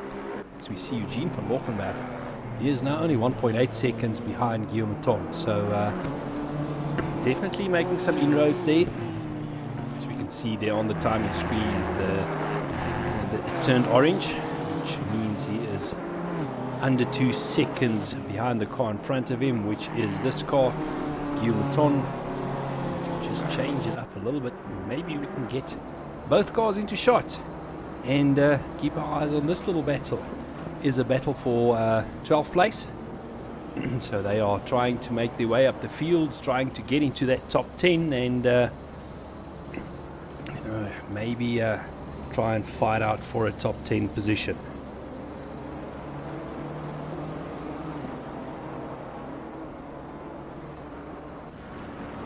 Just having a quick look down to Bernard Barkhuizen for a moment. He flashed orange on my screen, and he just had a little bit of a moment, but it doesn't look like it's anything serious. Able to carry on his way. Let's have a look at this little battle between Guillaume Ton and Eugene van Rensburg. Eugene slowly but surely closing that gap, closing up under braking. This is again one of those battles between the front-engined BMW and the rear mid-engined Audi R8. The mid-engine cars tend to have a little bit better rotation. No, sorry, it's not an Audi. My fault. That's a Honda. It's one of Steven's favorite cars, that little Honda. But nonetheless, mid-engine car, they tend to have a better rotation through the tight corners than the front-engine cars. Front-engine cars tend to suffer a little bit of understeer. They tend to work those front tires a little bit harder. So let's see how this battle unfolds between these two, and let me see if we can get a bit of action out on track.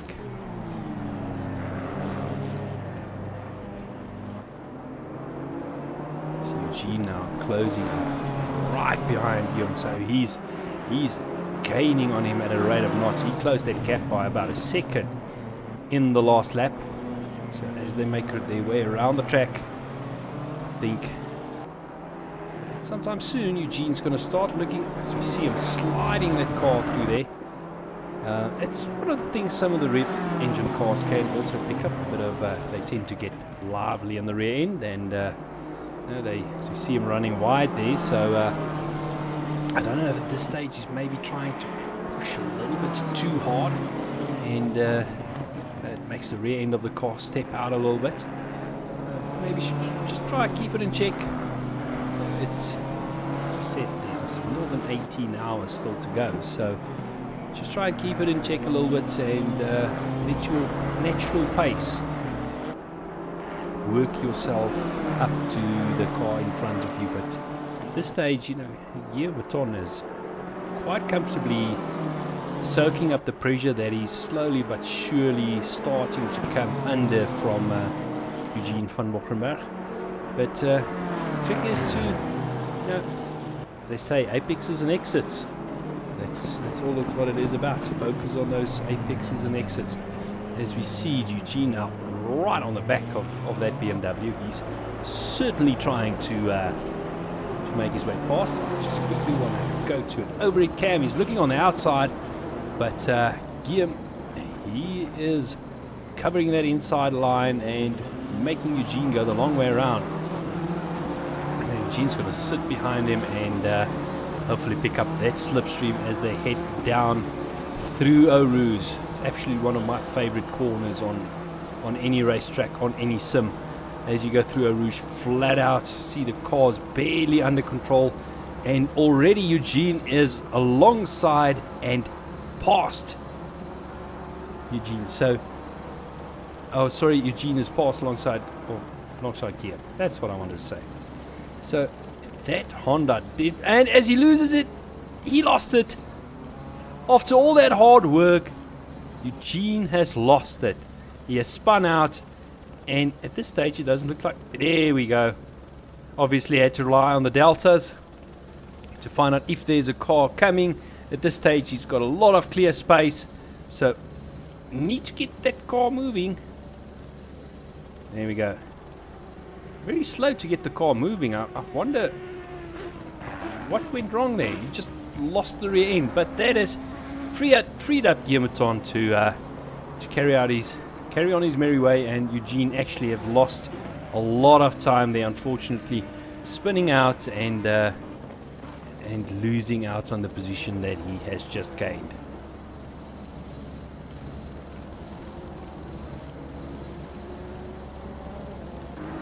Hopping on to 4th place, Vincent Nell. He's only 7.9 seconds behind Ryan Barrington-Smith, so trying to close down that gap to Ryan in front of him. You see Ryan is going through Eau Rouge and Vincent is on his way down to Eau Rouge, so not that big of a gap, but having said that, also not that easy to close that gap.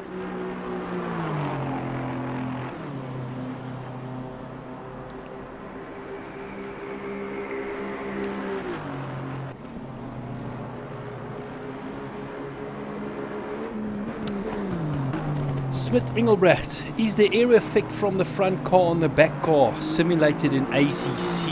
Yes, that's what we call aero wash, where the dirty air from the car in front tends to upset the handling from the car at the back. Now, yes, it is simulated in ACC, but nothing against ACC. It is not as big as in other sims that you will find, but there's definitely effect. The aero wash that we say. Now, what we mean about aero wash is that big rear wing that you see there on the back of Vincent Nell's car, which all these GT3 cars have got. I mean, Bago on the back of these. That disturbs the airflow, and when you're too close to the car in front of you, it disrupts the airflow over your nose and normally makes the car understeer when you're following too close to the car in front of you. So through the tight sections, it can sometimes be difficult to follow the car in front of you very closely.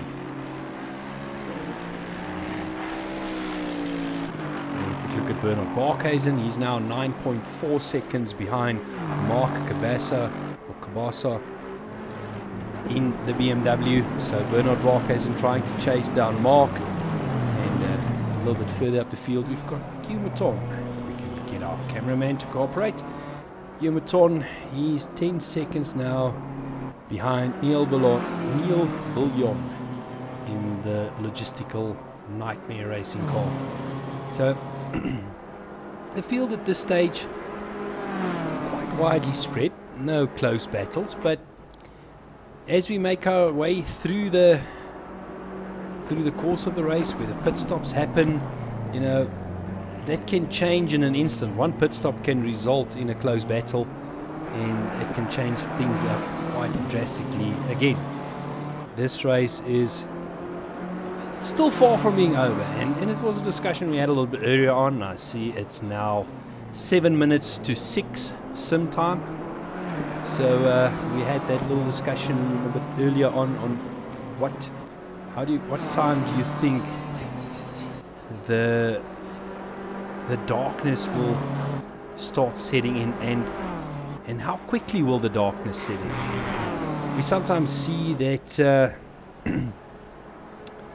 the darkness sets in quite gradually. You know, it takes, let's call it half an hour to 40 minutes to get totally dark, and then we've seen it earlier on the season when we raced at Bathurst, where it actually becomes dark quite quickly.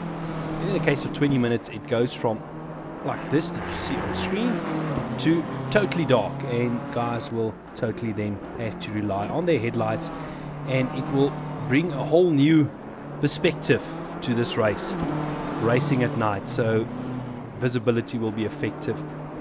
Some of the brake markers you normally rely on, you know, they will no longer be there, so you have to rely on on other brake markers to slow you down before corners. And looking forward to nighttime racing. I quite like nighttime racing. It is quite interesting. It is a lot more straining on the eyes. You tend to concentrate a lot harder because you just got those set of headlights showing you the way. Bernard Barkhuizen now 4.3 seconds behind Mark Cabasso, so he is definitely closing up this gap, and trying to work his way up the field. So Ryan Barrington-Smith in the pits, so he has lost out on his third place due to this pit stop. We'll have to see where he filters out as he makes his way around this long pit lane. So we spoke about it earlier, you can lose a minute and 10 minutes and 15 seconds completing your whole pit stop. So we'll have to remain to be seen where Ryan Barrington-Smith filters back out, if he's going to do another stint, and maybe they might do a driver change. So that has promoted Vincent Nell up into third place. Previously was running fourth, but we'll have to see when they are going to do their next pit stop, and maybe do a change of driver. And in sixth place, Bega Grobler. He's still carrying on fighting in that blue Mercedes as he makes his way around the track, trying to stay as consistent as possible and try and through consistency make his way further up the field. So Bernard Barkhuizen now only 1.5 seconds behind Mark Cabasso, so we can quickly go to an overhead shot. Let's see if we get both cars. That is the gap that he's sitting with. He can now see the BMW through his windscreen. Let's have a look driving with running a bit wide and backing out of it. Maybe that was a strategic pass, deciding not to defend that position too hard, and that has allowed Bernard Barkhuizen to carry on and get that position. As we said before, you know, we might see where strategic passes are taking place. Guys just deciding that in a long race like this, you know, it's no use in slowing yourself down, trying to defend the position to the guy behind you if he's gaining on you at a certain, you know, let's call it rate of knots. So going with Bernard Barkhuizen through this last chicane. I'm just going to stick with him because what I want to show the viewers is how it actually looks like when these guys go through a rouge, to show you how blind that exit of Radion actually is once you go through a rouge. So making his way around turn one, now flat out, and as he comes around this corner, you're going to see Eau Rouge in front of you. So making your way down the hill, now you go through Eau Rouge, up Radion, and onto the Camel Straight. Blind corner, just need to know exactly what line you can take through there to not let the car run wide, and you know, if it goes wrong through Eau Rouge, it normally goes very wrong.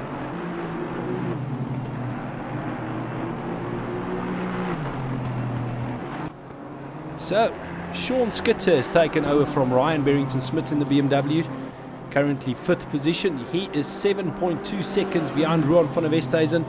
So Sean Skitter now taking the fight out on track and trying to push that logistical nightmare BMW as far up the field as possible during his stint. Ruan van der Westhuizen, car in front, he is 85 seconds behind Vincent Nell. Vincent Nell 56 seconds behind Ryan Ottens. And still in the lead, Cody Sherritt. So let's keep a little eye on Sean Skitter as he makes his way around the track and see if he can close up that gap. Just a quick reminder, we will be switching over within the next minute or two so that we can start our new stream, just get our backup power sorted, and also one or two changes that I would like to make to the stream, that information that I lost since our last switch over, so I just quickly want to sort that out.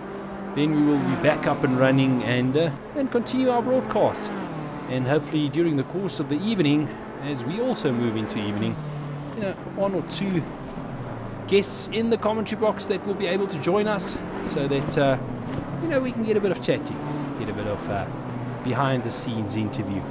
But as for now, we're quickly going to do that switch over, get ourselves sorted, and then we will be back. We will see you within the next 5 to 10 minutes.